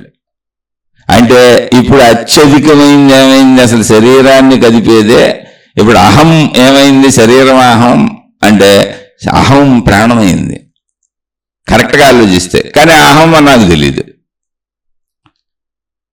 నేను ఇప్పుడు ఆలోచిస్తుంటే నాకు తెలియదు. పోన్లే, తెలియపోతే దానికేసేపు పక్కన పెట్టి.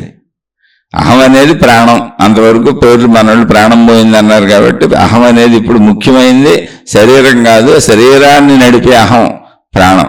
అంటే శరీరం అనే వాహన యజమాని ఎవరు? ఇప్పుడు ప్రాణం. యజమాని దొరికాడు ఇప్పుడు. కానీ యజమాని ఎలా ఉంటాడో తెలియదు. యజమాని ఉన్నాడని తెలిసింది, ప్రాణం అని పేరు కూడా తెలిసింది, కానీ యజమాని కేర్ ఆఫ్ అడ్రస్ తెలియదు. ఎలా ఉంటాడో, ఎక్కడ ఉంటాడో, ఏంటో విషయాలు తెలియవు, పేరు తెలిసింది. ఇప్పుడు నిద్రాస్థితిలోకి వెళ్ళి ఒకసారి వెళ్తే అప్పుడు నేను చచ్చిపోలేదు కనుక, నేను బతికే ఉన్నాను కనుక శరీరం నిద్రపోయింది అంటే శరీరం చచ్చిపోయింది అంతా సమానంగా అయింది, మనసు చచ్చిపోయింది అంతా సమానంగా అయింది, కానీ నేను బతికే ఉన్నాను అంటే నాలో ప్రాణం ఉంది. ఇది ప్రతిరోజు జరుగుతుంది, ప్రతి జీవికి జరుగుతుంది. ప్రతిరోజు జరుగుతున్నప్పుడు పరిశీలించవచ్చు. ఇప్పుడు నిద్రాస్థితిలో ఇప్పుడు నేను ఎక్కడికి వెళ్ళాను, నేను నిద్రపోయాను అనాలా? అంటే మనం శరీరం నేను అనుకుంటున్నాను కానీ నిద్రపోయానని చెబుతున్నాం. కానీ ఒరిజినల్గా ఏం చెప్పాలి? నేను ప్రాణశక్తి దగ్గరికి వెళ్ళాను, ప్రాణశక్తిగా ఉన్నాను, శరీరంగా లేను ఎందుకంటే శరీరం నిద్రపోయింది, మనసుగా లేను ఎందుకంటే మనసు నిద్రపోయింది. మరి నేను ఎలా ఉన్నాను? ప్రాణశక్తిగా ఉన్నాను. అంటే ఇప్పుడు నేనెవరు, అహం ఎవరు? ప్రాణశక్తి. యజమాని అక్కడ దొరికాడు. కానీ దొరికిన యజమాని ఎలా ఉన్నాడంటే ఎలా ఉన్నాడో తెలియట్లా, నిశ్చలంగా, నిర్మలంగా, ప్రశాంతంగా, అంతే. మళ్ళీ నాకు తెలియటం అంతా శరీరం మెలకు వస్తేనే తెలుస్తుంది, వాహనం కదిలితేనే తెలుస్తుంది, మనసు శరీరాల కలయికలో వాహనం ప్రయాణిస్తుంటేనే తెలుస్తుంది, యజమాని తెలియట్లా. కానీ రియల్గా నేను ఎవరయ్యా అంటే యజమాని. ఆ యజమాని ఈ వాహనాన్ని నడుపుతున్నంతసేపు, ఆ యజమాని ఈ వాహనంలో ఉన్నంతసేపు వాహనమే యజమాని అనుకుని వాహనాన్నే నేను అనుకుంటా పోతున్నా. నేను వాహనానికి స్వయం ప్రతిపత్తి ఉందనుకుంటూ జస్ట్ ఒక భ్రమలో జీవించుకుంటూ వెళ్ళిపోతున్నా. వాహనానికి అసలు స్వయం ప్రతిపత్తి లేదు. వాహనం ప్రాణశక్తి నిర్ధారణలో సాగుతుంది. ప్రాణశక్తి ఒరిజినల్ అహం. ఇది జస్ట్ పరిశీలించుకుని ఎవరికైనా తెలుస్తుంది.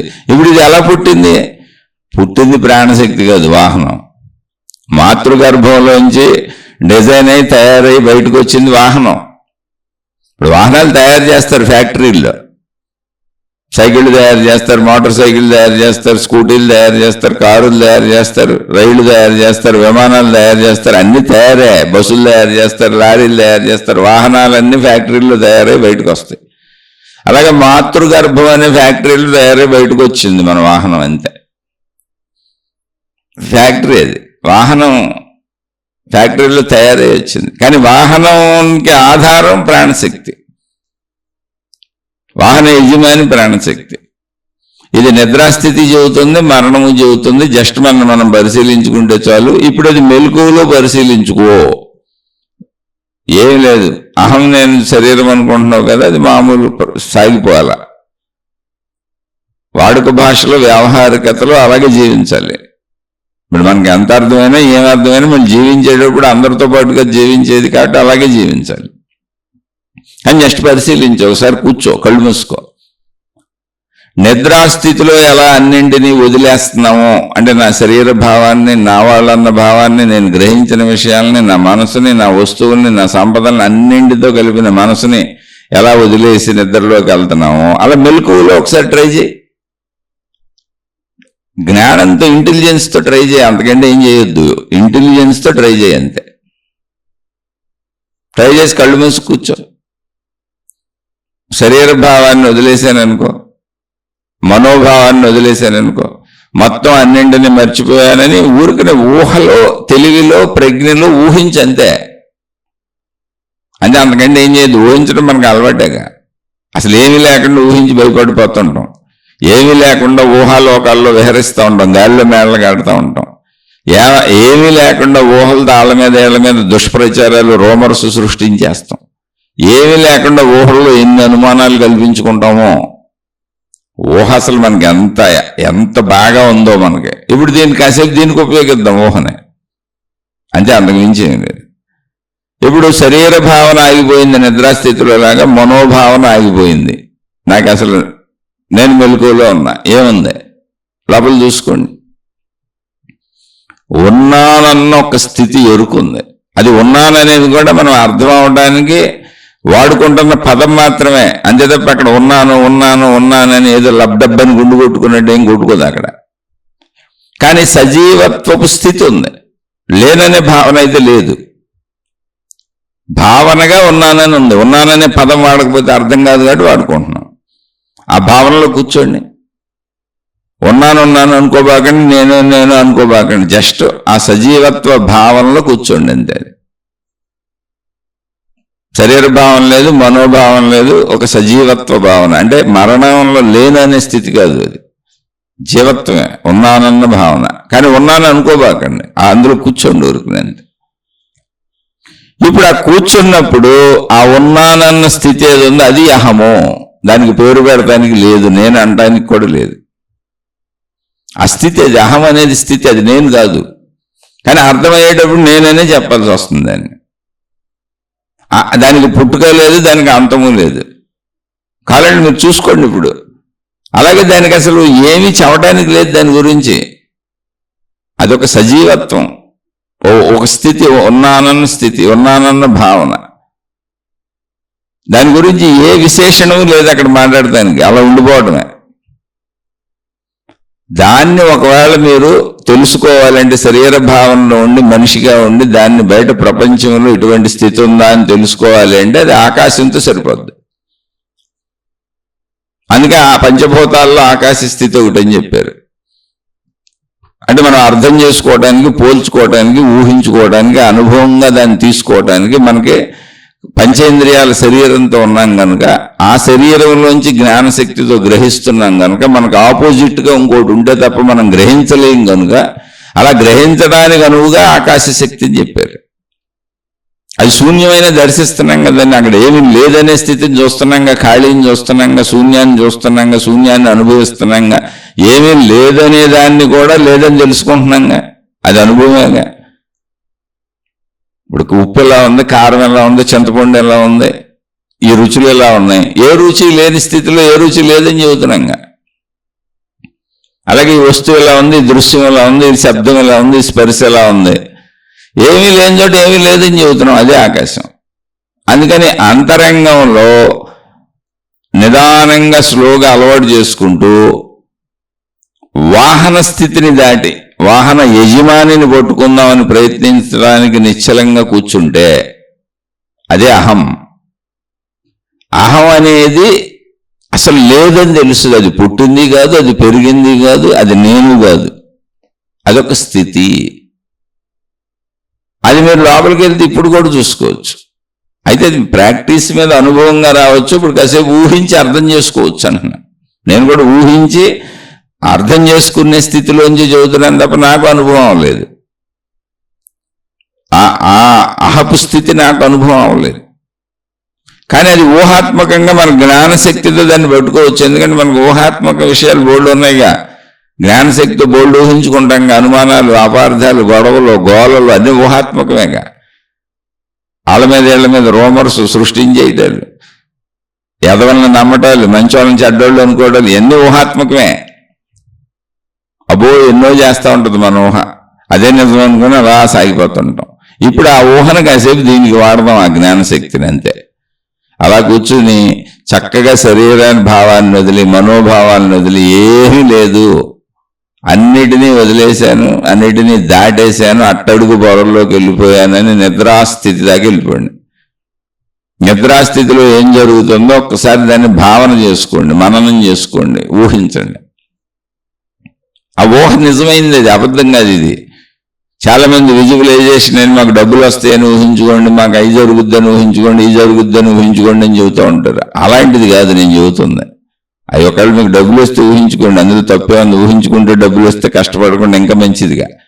ఊహించుకుంటుంటే ప్రపంచంలో పనులన్నీ జరిగిపోతూ ఉంటుంటే, ఊహించుకుంటుంటేనే అన్నీ జరిగిపోతూ ఉంటాయి. అసలు ఎంత హాయి, ఎంత కష్టం ఎందుకు, ఎంత దుఃఖం ఎందుకు, ఎంత ప్రయత్నం ఎందుకు, చేసేసుకోండి, చక్కగా విజువలైజేషన్ చేసేసుకోండి, అది వేరు. కానీ అలాంటిది కాదు ఇక్కడ నేను చెప్పేది. కల్పన కాదు, నిజం.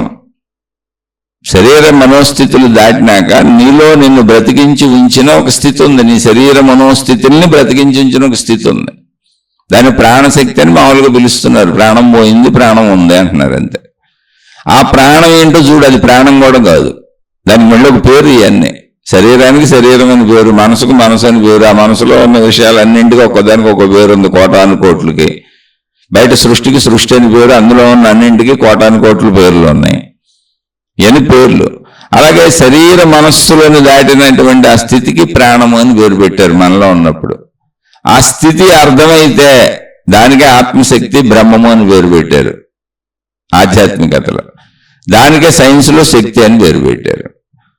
అదే శక్తిని బ్రహ్మము అనే శక్తి, ఆత్మ అనే శక్తి, అదే ప్రాణశక్తి, అదే విశ్వశక్తి, సృష్టి శక్తి, ప్రకృతి శక్తి అని ఆధ్యాత్మికతలో కూడా శక్తిని కలిపారు. కానీ ఇంతకీ అన్ని పేర్లే, అదొక స్థితి. అది పేర్లతో చెప్పబడినంత మాత్రాన ఆ పేరుకు సంబంధించింది కాదు. ఆ పేరుతో మీరు ఏదో ఊహించుకున్నా ఏమవుతుంది, ఆ స్థితిని అర్థం చేసుకోండి అంతే. అయితే అర్థం చేసుకోవడానికి కూడా ఒక పేరు చెప్పాలి. ఆకాశం అన్నారు అంటే, కానీ అక్కడ ఏం లేదు. ఆ ఏమీ లేదే ఆకాశం అనేది అర్థం అవడం కోసం ఆకాశం అని పేరు పెట్టారు.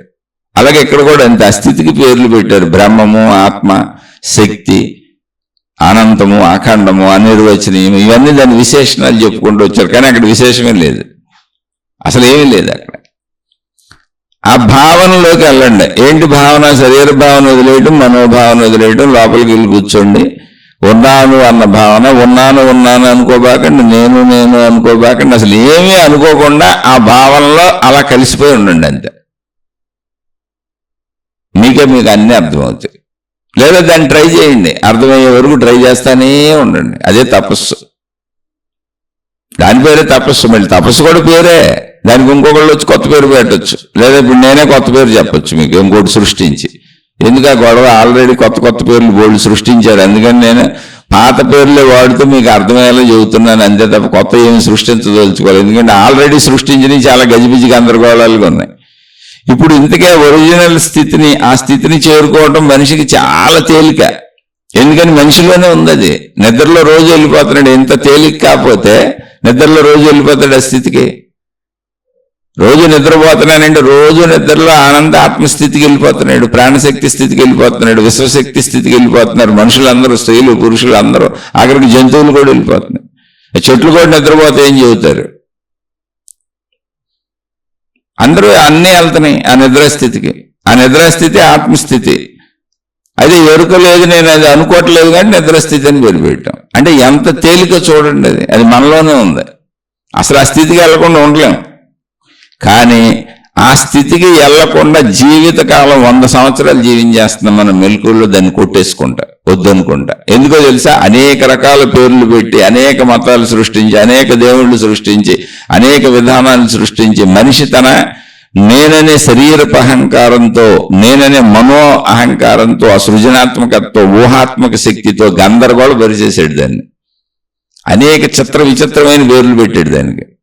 దాన్ని రకరకాలు చేసుకుంటూ పోయారు అందరూ. కానీ పాపం అందులో నిజాయితీ పరులైన మహాత్ములు కొంతమంది మాత్రం ఖచ్చితంగా దానికి ఆత్మజ్ఞానం అని పేరు పెట్టారు. దాన్ని గజిబిచ్చేయలే, దాన్ని ఏ మతానికి కట్టబెట్టలే, దాన్ని ఏ దేవుడికి కట్టబెట్టలే, దానికి ఏ సాధనా విధానానికి కట్టబెట్టలే. జస్ట్ ఆత్మజ్ఞానం అంతే. అది ఏంటయ్యా ఆత్మజ్ఞానం అంటే నీ స్వీయ అంతరంగ జ్ఞానం అని చెప్పారు. దాన్ని నేను మామూలుగా మనకు ఆధ్యాత్మికత అని పిలుస్తున్నారు కదా అని ఆధ్యాత్మిక చదువు అనే పదం జోడించాను అంతే. అంటే చదువు అనే పదం ఎందుకు జోడించాను? ఆధ్యాత్మిక చదువు, ఆత్మజ్ఞాన చదువు, స్వీయ అంతరంగ చదువు అని ఎందుకు చెప్పానంటే, చదువుకోవటం అందరికీ తెలుసు. అలా చదువుకోవటం లాంటిదే ఇది. నేను ఎత్తిన ఎవరో చేయబెట్టి నీకు ఇచ్చేది కాదు. ఈ గురువులు, ఈ మహాత్ములు, ఈ మతాలు, ఈ దేవుళ్ళు వీళ్ళందరూ గరగర తిప్పేసి నీకు ఇచ్చేది కాదు. అలానే నన్ను కించపరచటంలా వాస్తవ సత్యం ఇది. ఈ వాస్తవం అలా అనేక రకాలుగా ఊహాత్మకంగా సృజనాత్మకతతో అనేక రకాలు అయిపోయింది.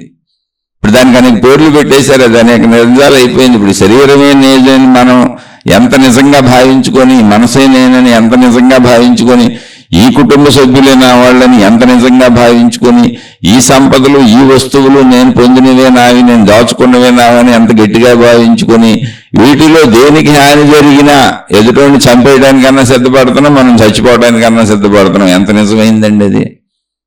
అలాగే ఈ దేవుడే నాదని, ఈ మతమే నాదని, ఈ గురువే నాదని, ఈ సిద్ధాంతమే నాదని, ఈ పద్ధతే నాదని, ఈ దేశమే నాదని, ఈ రాష్ట్రమే నాదని, ఈ జాతే నాదని, ఈ కులమే నాదని కొంతమంది పెచ్చోళ్ళు ఎంత పెచ్చకెళ్ళిపోయారంటే అక్కడ కూడా మళ్ళీ ఎదుటోళ్ళని చంపడానికైనా సిద్ధమయ్యారు, వీళ్ళు చచ్చిపోవడానికైనా సిద్ధమయ్యారు. మధ్యలో ఎన్నైనా చేస్తున్నారు. ఇంతకు మించిన అజ్ఞానం అసలు ప్రపంచంలో ఉంటుందా? ఇంతకు మించిన మూర్ఖత్వం ప్రపంచంలో ఉంటుందా? ఆలోచిస్తే కొంచెం అర్థమవుతుందిగా, మనకే అర్థమేసేస్తుంది ఇది. అందుకని ఆత్మజ్ఞాన మార్గపు తాత్వికులు ఎవరైనా సరే వాళ్ళ ఆత్మజ్ఞానం అనే పదం కూడా వాడకపోవచ్చు కొంతమంది. ఇప్పుడు జడ్డి కృష్ణమూర్తి గారు ఆత్మజ్ఞానం అనే పదం వాడరు, సత్యం అంటారు ఆయన, జస్ట్ ట్రూత్ అన్నారు. మళ్ళీ ఆత్మజ్ఞానం అంటే మీరు తీసుకెళ్ళి దీన్ని ఆత్మలను కానీ దెయ్యాల కథలు భూతాల కథలు, ఇప్పుడు ఆత్మల పేరు మీద సినిమాలు చేస్తూ ఉంటారు దెయ్యాలు భూతాలతో, ఆత్మలని పేరు పెట్టి నవల్స్ రాస్తూ ఉంటారు దెయ్యాలు భూతాలతో. కొంతమంది ఆత్మలు అనేక ఆత్మలు ఉన్నాయని చెప్పి మళ్ళీ ఈ మార్గాల్లో భక్తిలో కూడా తయారు చేశారు, ఆధ్యాత్మికతలో కూడా తయారు చేశారు. ఎవరి ఇష్టం ఆడిది. ఎందుకో తెలుసా, లోపల ఒక పెచ్చ ఉంది, ఊహాత్మక పెచ్చ ఉంది, ఓ సృజనాత్మక పెచ్చ ఉంది. అది పరిమిత భావంలోంచి ఏర్పడుతున్న పెచ్చ. అది శరీరం నేను అనుకుని, శరీరం అంటే ఈ వాహనమే నిజం అనుకుని సాగుతున్న పెచ్చ. ఆ ప్రయాణంలో అనేక పెచ్చలు ఊహించుకుంటున్నారు అంతే. వాటిని మళ్ళీ ప్రజలందరికీ ఎక్కిచ్చేస్తున్నారు. కానీ నిజంగా ఆత్మజ్ఞాన మార్గాన్ని దర్శించినటువంటి ద్రష్టలు ఎవరున్నారు అంటే ఆ స్వీయానుభూతిని పొంది, ఇప్పుడు అనుకున్నామే జస్ట్ లోపలికి వెళ్ళి, అది ఏమీ అతి కష్టమైన విషయం కాదు. ఎందుకంటే రోజు నిద్రలోకి నువ్వు వెళ్తున్నావు, అంత తేలికైన విషయం అది. ఎంత తేలికైన విషయం అంటే అసలు నువ్వు నిద్ర పోకుండా ఉండలేవు.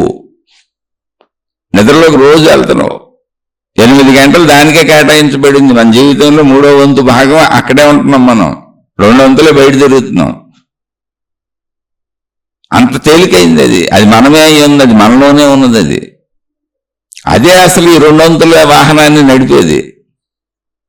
మనం తెలుసుకోవడానికి కష్టమే ఉంది, కానీ మనం తెలుసుకోకుండా అడ్డం పడేది బోలు ఆధ్యాత్మికత, భక్తి, దైవ మత మార్గాలు తయారైపోయినాయి. కులాలు, జాతులు, మతాలు, వాహనమే నిజమైపోయింది. కానీ పరిశీలించిన ప్రతివాడికి అర్థమవుతుంది, కించిత్తు జ్ఞానంతో అర్థం చేసుకుంటే అర్థమైపోద్ది. ఎందుకంటే అది నువ్వే అయినప్పుడు ఎక్కడి నుంచో తెచ్చి నీకు సత్యాన్ని నిరూపించక్కర్లేదు, నువ్వే కది. జస్ట్ నీ లోపలికి నిన్ను పంపితే సత్యం అర్థమైపోద్ది. కానీ అందుకని నీ లోపలికి కూడా నిన్ను వెళ్ళనివ్వరు, వాళ్ళు మమ్మల్ని నమ్మని చెబుతూ ఉంటారు. చాలా చిత్రమైన విషయం చూడండి, నీ లోపలికి నిన్ను వెళ్ళనివ్వరు. అలాగే దానికి బోర్డులు పేర్లు పెట్టుకున్నారు, గురువులు, మహాత్ములు, దేవుళ్ళు, భగవానులు, స్వాములు, అందరినీ అంటలే. నేను మళ్ళీ చెబుతాను, నిజమైన వాళ్ళు ఉండకపోతే అసలు ఇదంతా మనం ఎందుకు మాట్లాడుకుంటాం. ఇదిగో ఈ మధ్యలో దూరిపోయారు బురిడీలు, గిరిడీలు, దొంగలు. అన్ని చోట్ల ఉంటుందిగా, మంచి చెడు కలిసిపోయిందిగా మనిషిలో. అందుకని నీ లోపలికి నిన్ను వెళ్ళనివ్వకుండా వాళ్ళ వ్యాపారాలు నడవాలంటే, వాళ్ళ దుకాణాలు అమ్మకాలు బాగా సాగాలంటే, వాళ్ళ ఈగోలు సాటిస్ఫై అవ్వాలంటే, వాళ్ళ వాహనాలు బాగా నడవాలంటే, మీ వాహనాలన్నీ మమ్మల్ని అనుసరించండి, మా వెనక రండి అని చెబుతున్నారు. మీరంతా చిల్లరలు మాకు చెల్లించుకోండి, మాకు సేవలు చేసుకోండి. మీ లోపలికి మీరు వెళ్తే మీకు సత్యం తెలిసిపోద్ది. అందుకని మిమ్మల్ని బయట తెప్పాలి. ఇప్పుడు బయట తెప్పితే వాళ్ళ దుకాణాలు నడుస్తాయి, ఎంత బయట తెప్పితే అంత వాళ్ళ దుకాణాలు నడుస్తాయి. నిన్ను ఎంత శరీర భావంలో, మనోభావంలో ఉంచితే వాళ్ళ దుకాణాలు అంత బాగా నడుస్తాయి. లేదా పాపం వాళ్ళు నిజమని నమ్ముతున్నారో తెలియదు. కొంతమంది పాపం అదే నిజమని నమ్ముతున్నారు, ఎందుకంటే ముందు నమ్మించిన వాళ్ళని బట్టి నమ్ముతూ పోతా ఉండొచ్చు. కొంతమంది కావాలని మోసం చేస్తూ ఉండొచ్చు, కొంతమంది ముందు నమ్మించిన వాళ్ళని బట్టి అది నిజమని నమ్మి కూడా పోతూ ఉండొచ్చు.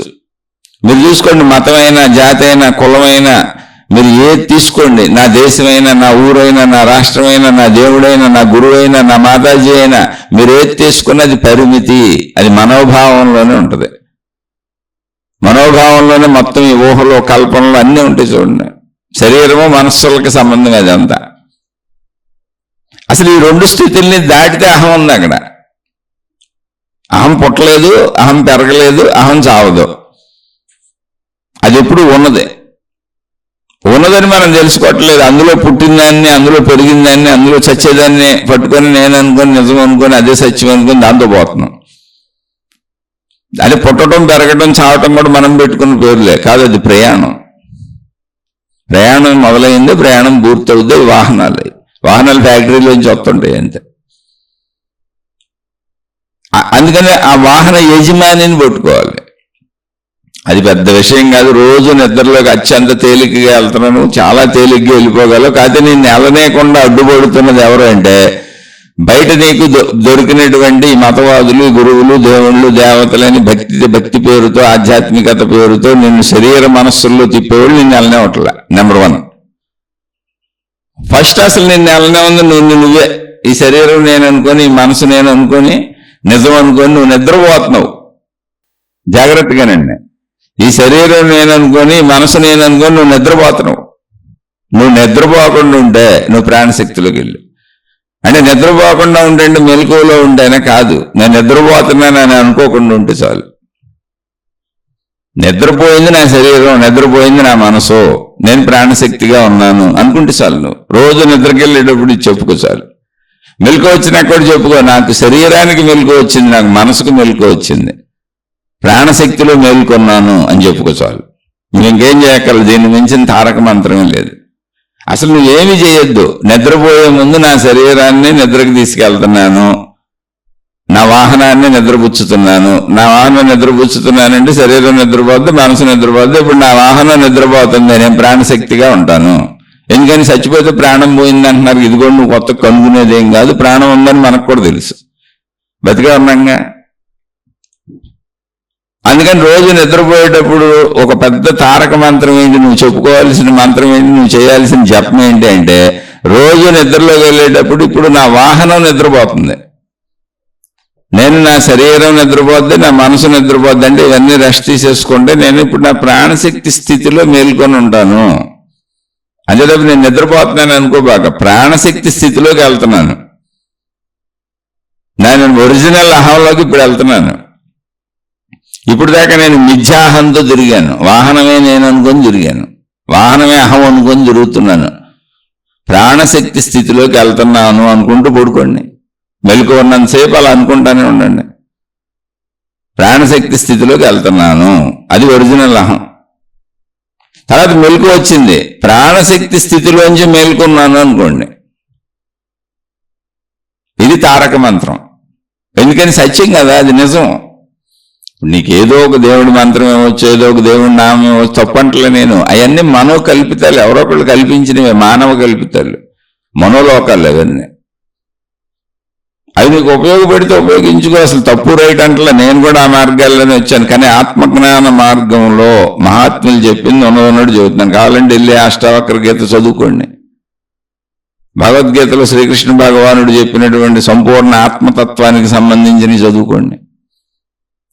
ఆత్మబోధలో శంకరాచార్యులు వారు చెప్పినవి చదువుకోండి.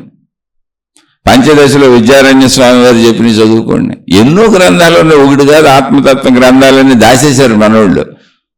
అసలు ఈ ప్రచారంలోకి తేటల దేవుళ్ళను ప్రచారం చేస్తున్నారు, మతాలు ప్రచారం చేస్తున్నారు.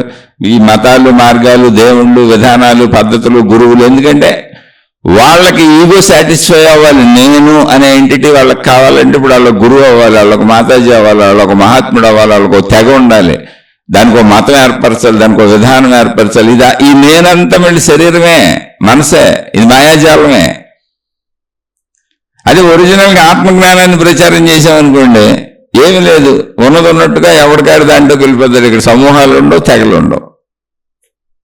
ఆత్మజ్ఞానం చెప్పండి, ప్రచారం చేయక్కర్లా, అది ఆడికే చెబుతున్నాం. ఇంక ప్రచారం ఏంటి, ఆడికి చెప్పేటప్పుడు ఆడి గురించి ఆడికే తెలుస్తుంది, అదో నిజం అంతే. నిజం తెలిసినాక ఇంకేముంది, అసలు ప్రపంచంలో ఘర్షణ ఉండదు, విరోధాలు ఉండవు, విభేదాలు ఉండవు. ఆ ఆత్మతత్వంలోకి వెళ్తే మతాలు ఉండవు, కులాలు ఉండవు, జాతులు ఉండవు, స్త్రీ పురుష భేదాలు ఉండవు. భూమి మీద ఉన్నటువంటి వృక్షజాతి, జంతు జాతి, ఇన్ని రకాలు ఉండవు, ఇన్ని రకాల గ్రహాలు, గోళాలు, నక్షత్రాలు ఉండవు. ఇవన్నీ అనందాత్మశక్తి ద్వారా నడపబడుతున్న దానిలోనే ఏర్పడిన వాహనాలని తెలుస్తుంది అంతే. ఒక శక్తే మిగులుద్ది అక్కడ. ఎందుకంటే ఇవన్నీ ఉన్న మెలకువలు కాసేపు ఉంటాయి, కనపడతాయి, మళ్ళీ మాయమైపోతాయి. నేను ఆత్మశక్తిలోకి వెళ్ళినప్పుడు మాయమైపోతాయి, ప్రాణశక్తిలోకి వెళ్ళినప్పుడు మాయమైపోతాయి. అందుకని నిద్రపోయేటప్పుడు రోజు చెప్పుకోండి. నిద్రకు ముందు ఏం చెప్పుకోవాలి అంటే, నేను ప్రాణశక్తిలోకి వెళ్తున్నాను, నిద్రపోతున్నానని పదవికి వాడబాకండి. ఆత్మజ్ఞాన మార్గంలో వెళ్ళేవాళ్ళు నిద్రపోయాను, నిద్ర లేచాను, నిద్ర పట్టలేదు, ఈ మాటలు వాడద్దు. ఏం వాడాలి మనం? బాగా నిద్రపోయాం అనుకోండి, ప్రాణశక్తి స్థితిలోకి హాయిగా వెళ్ళాను అని చెప్పాలి. మెలకు వచ్చింది అనుకోండి, ప్రాణశక్తి స్థితిలోంచి మెలకు వచ్చింది, శరీర స్థితిలో, మనోస్థితిలో, ప్రపంచ స్థితిలో తిరుగుతున్న, వాహనం వేసుకు తిరుగుతున్నా. మీకు మీరు చెప్పుకోండి, ఎవరికో చెప్పాకండి, పిచ్చోడు అనుకుంటారు. ఎందుకంటే ప్రపంచంలో వ్యావహారిక సత్యము, వ్యావహారిక వాడుక భాష, వ్యావహారిక పనులేంటో అవి అలాగే చేయాలి, వాటిని మార్చకూడదు.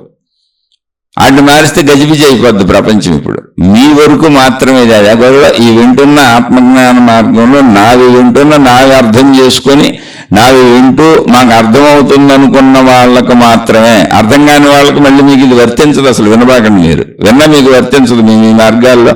అంటే కొంతమంది ఎలా చెబుతున్నాడు ఏం చెబుతున్నాడు అనే క్యూరియాసిటీతో కొంతమంది మంచి తెలుసుకుందామని వింటారు. కొంతమంది అందులో కోడిగుడ్డు మీద ఏకలు పీకినట్టు అందులో తప్పులు బొక్కలు వెతుకుదామని అంటారు. కొంతమంది గతంలో నేను తెలిసిన వాళ్ళు ఉంటారు, వాళ్ళందరూ ఇప్పుడు నాతో ఒక పోటీ పెట్టుకుంటారు. అంటే వీడేం పీకుతున్నాడు మేమేం పీకామని, ఎందుకంటే వాళ్ళు ఏదో చేస్తూ ఉంటారుగా. అలా పోటీ మనస్తత్వంతో బొక్కలు వెతుకుదామనే వాళ్ళు ఉంటారు. కొంతమంది ఇదంతా తప్పని నిరూపించుకుందామని, అంటే మనుషులు కొన్ని గుణాలన్నీ చెబుతున్నా. కొంతమంది నేను తెలిసిన వాళ్ళు బాగా చెబుతున్నాడు మంచిగా చెబుతున్నాడని మంచిగా వినేవాళ్ళు ఉంటారు. అన్ని రకాలు ఉంటాయి ఇందులో, మంచి చెడుల కలయిక మనిషి. కాబట్టి ఇక్కడ అసలు ఎవరికి సంబంధం లేదు. ఇది ఎవరికి సంబంధం ఉందంటే, మీరు నేను తెలిసిన వాళ్ళ తెలియని వాళ్ళ అనవసరం, అసలు తీసి అవతల పారేసేయండి. నాతో మీకు సంబంధం లేదు. నా బోటి వాళ్ళు వస్తూ ఉంటారు పోతూ ఉంటారు, ఎందుకని వాహనాలు ఇవన్నీ. అక్కడ శాశ్వతత్వం ఉన్నది ఒకటే శక్తి, ఒకటే శక్తి. ఆ శక్తిగా అది ఒకటే. అది అందుకని ఇది ఎవరికి వర్తిస్తుంది అంటే, ఎవరికైతే ఈ విషయం అర్థమయ్యి మాకు అర్థమవుతుంది, అర్థమవుతున్న దాన్ని మేము జీవితంలో అప్లై చేసుకుంటున్నాము, అప్లై చేసుకుంటున్నప్పుడు వచ్చిన సందేహాలను మళ్ళీ అడుగుతున్నాము, ఆ సందేహాలు మీరు చెబుతుంటే మళ్ళీ మాకు అర్థమవుతుంది, అలా మళ్ళీ దాన్ని అర్థం చేసుకుంటూ వచ్చిన సందేహాలను అడుగుతూ రోజు ఈ ఆధ్యాత్మిక చదువు చదువుకుంటున్నాం, ఆత్మజ్ఞానం చదువుకుంటున్నాం, మా స్వీయ అంతరంగ చదువుకుంటున్నాం. మీరు చెబుతున్న చదువు కాదు ఇది, మీ సొంతం కాదు, ఇది మీ బాబుది కాదు, మీది కాదు అని నన్ను అనొచ్చు మీరు. ఏ హక్కు నాకు దీని మీద లేదు అసలు, ఎందుకంటే ఇది మీ శక్తి. అది మీరు తెలుసుకుంటుంది మీ గురించే, మీ ఆస్తి అది, మీ హక్కు అది, అది మీ అహం. ఎవరి కాళ్ళకి వింటున్న వాళ్ళకి మీ అహం అది. అసలు మీకు ఎవరు చెప్పట్లేదు, మీరు ఎవరికి కృతజ్ఞత చెప్పక్కర్లేదు, ఎవరికి నమస్కారం బొమ్మ కూడా పెట్టక్కర్లా. మీ సొంత ఆస్తి అది. మీ సొంత ఆస్తి గురించి మీరు ఎక్కడో ఇప్పుడు మీకు సంబంధించిన ఆస్తిని ఏదో ఒక సూట్ కేసులో 10 లక్షలు పెట్టుకొని మీరు మర్చిపోయారు, ఆ పక్కన ఉంది. మీరు సూట్ కేసు మర్చిపోయారు, ఎవరో చెప్పారు ఏమండి మీ సూట్ కేసు మర్చిపోతున్నారు, అందులో డబ్బులు ఉన్నాయని కూడా వాళ్ళకి తెలియదు, 10 లక్షలు ఉన్నాయని కూడా. కానీ మీకు తెలుసు 10 లక్షలు ఉన్నాయని అందువల్ల అమ్మో మర్చిపోయిన ఇంకేమన్నా మర్చిపోయింది 10 లక్షలు 10 కోట్లు లేదా 10,000 మీ స్థాయికి అమ్మో అనిపించేది ఎంతైతే అంత ఊహించుకోండి అంతే. అది మీదే కదా, ఆడేదో సంపాదించి ఇచ్చినట్టు మీరు ఆడికేం కృతజ్ఞత చెప్పక్కర్లా, అది మీదే. భౌతిక ఊహలు చేయబాకండి, మీ ఆస్తి మీ హక్కు మీ అహం. అది భౌతికంలో పోయిన అది డబ్బు కాబట్టి మనం థ్యాంక్స్ అండి బెల్లి వెళ్ళండి బాబు అని చెప్పొచ్చు, అది వేరే విషయం. ఇక్కడ అసలు అది అక్కర్లా. ఎందుకనంటే అది మీకు అర్థమైనప్పుడు మీరు లేరు నేను లేను, అసలు ఇక్కడ ఏమి లేదు, ఉన్నది ఒకటే ఉంటుంది, ఉన్నాను అన్న సజీవత్వము. ఇప్పుడు దేనికి థ్యాంక్స్ చెబుతావు? థ్యాంక్స్ చెప్పావంటే మళ్ళీ నువ్వు ఆ స్థితి నుంచి జారిపోతున్నావు అని అర్థం. నువ్వు నమస్కారం పంపెట్టావంటే ఆ స్థితి నుంచి జారిపోతున్నావు అని అర్థం. అదే బాహ్య ప్రపంచంలో జీవించేటప్పుడు మళ్ళీ అందరినీ గౌరవించండి, బాహ్య ప్రపంచ వాస్తవికతలు ఏందో అలాగే జీవించండి. మళ్ళీ ఈ సోది తీసుకెళ్ళి ఇంట్లో పిల్లనికో లేదా పిల్లలకో చెప్పి అక్కడ ఆచరించి నేను ప్రాణశక్తిలోకి వెళుతున్నాను అని చక్కగా పడుకున్నప్పుడు పక్కన పిల్లనికో పిల్లలకో చెప్పారనుకో, మిమ్మల్ని తీసుకెళ్లి పిచ్చి హాస్పిటల్లో జాయిన్ చేస్తారు. అలాంటి పిచ్చి పనులు చేయకండి. అలాంటి పిచ్చి పనులు బోళ్ళు మంది చేస్తున్నారు గురువులను ఫాలో అయ్యి వచ్చేవాళ్ళు.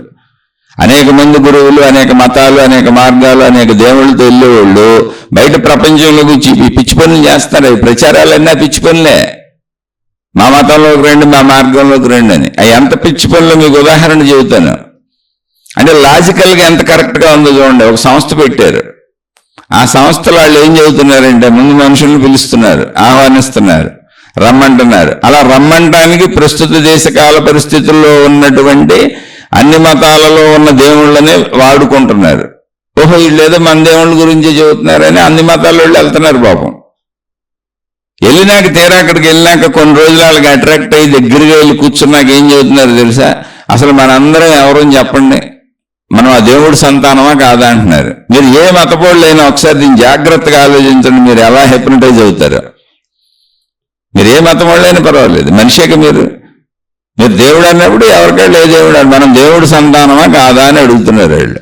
అప్పుడు మనం ఏమంటాం? అవును అంటాం. అప్పుడు వాళ్ళు ఏమంటారు? మరి మనం అందరం దేవుడి సంతానం అయితే మరి మనందరం అన్నా చెల్లెళ్ళు అవుతాం కదా, అక్క తమ్ముళ్ళు అవుతాం కదా, మరి మనం పెళ్లిళ్ళు చేసుకొని స్త్రీ పురుషులు కాపురాలు చేయడం ఎంత ఘోర పాపం అంటున్నారు వాళ్ళు. ఎవరైనా అక్కలతో కాపురం చేస్తారా, చెల్లెళ్ళతో కాపురం చేస్తారా, తమ్ముళ్ళతో కాపురం చేస్తారా, అన్నలతో కాపురం చేస్తారా అంటున్నారు. ఇలా ఒక సంస్థ పెట్టాడు ఒక పిచ్చోడు. ఆ పిచ్చోళ్ళు ఫాలో అవుతూ పిచ్చలు కోట్ల మంది ఉన్నారు. కాపురాలు చేయడం అసలు ఇక్కడ లాజిక్ పాయింట్ ఏంటంటే అదంతా నిజంగానే అనిపిస్తుంది మనకి. కానీ ఇక్కడ మనం ఆలోచించవలసిన పాయింట్ ఏంటంటే దేవుడు అనేదే కల్పన. అసలు దేవుడు ఎక్కడున్నాడు? ఏది నువ్వు చెప్పు. మనందరం దేవుడు బిడ్డలమే. ఓకే, ఏది ఆ దేవుడిని ఒకసారి రమ్మను.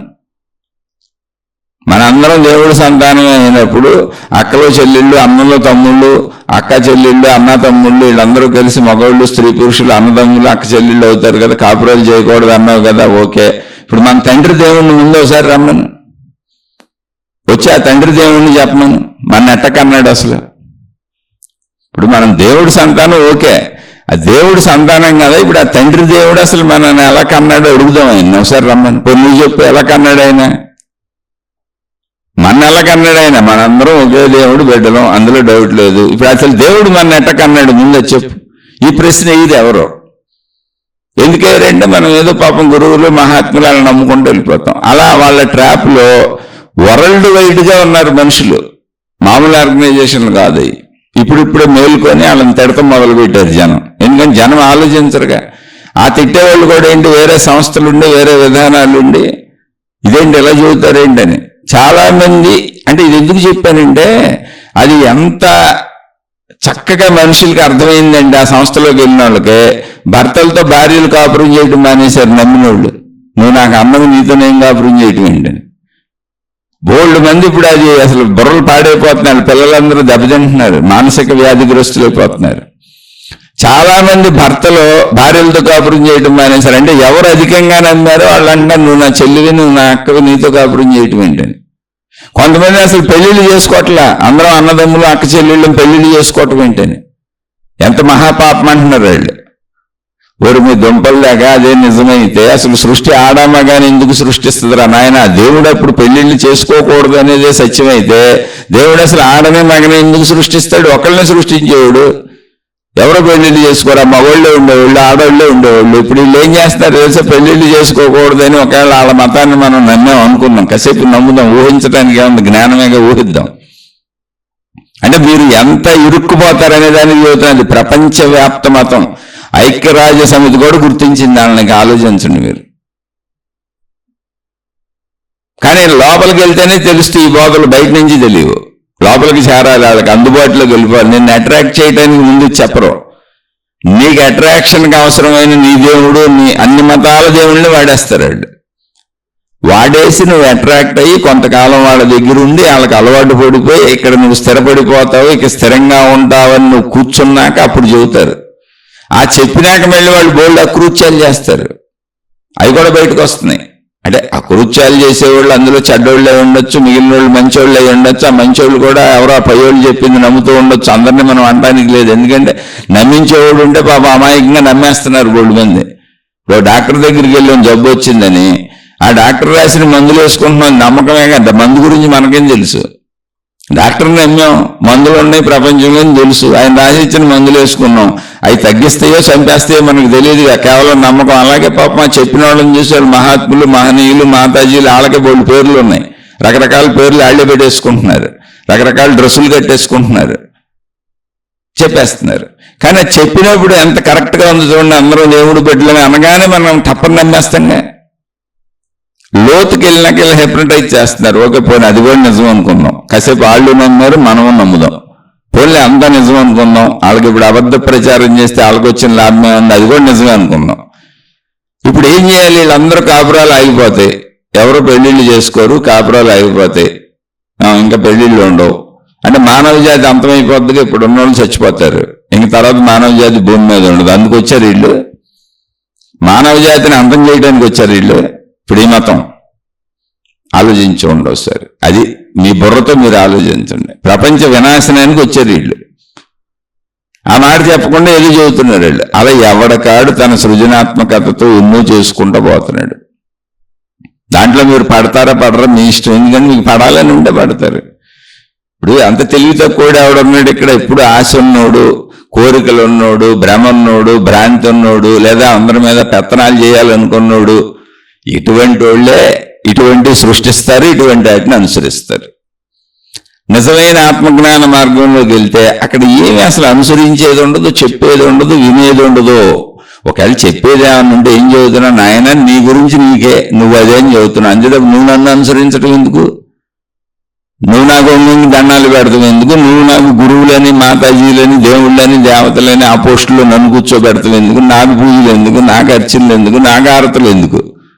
అలా నేను దేవుళ్ళ విధానాలు తప్పంటలా, మనుషుల్ని అలా చేసేస్తున్నారుగా, దొంగలందరూ పైకి కూర్చుంటున్నారుగా, కూర్చోబెడుతున్నారుగా.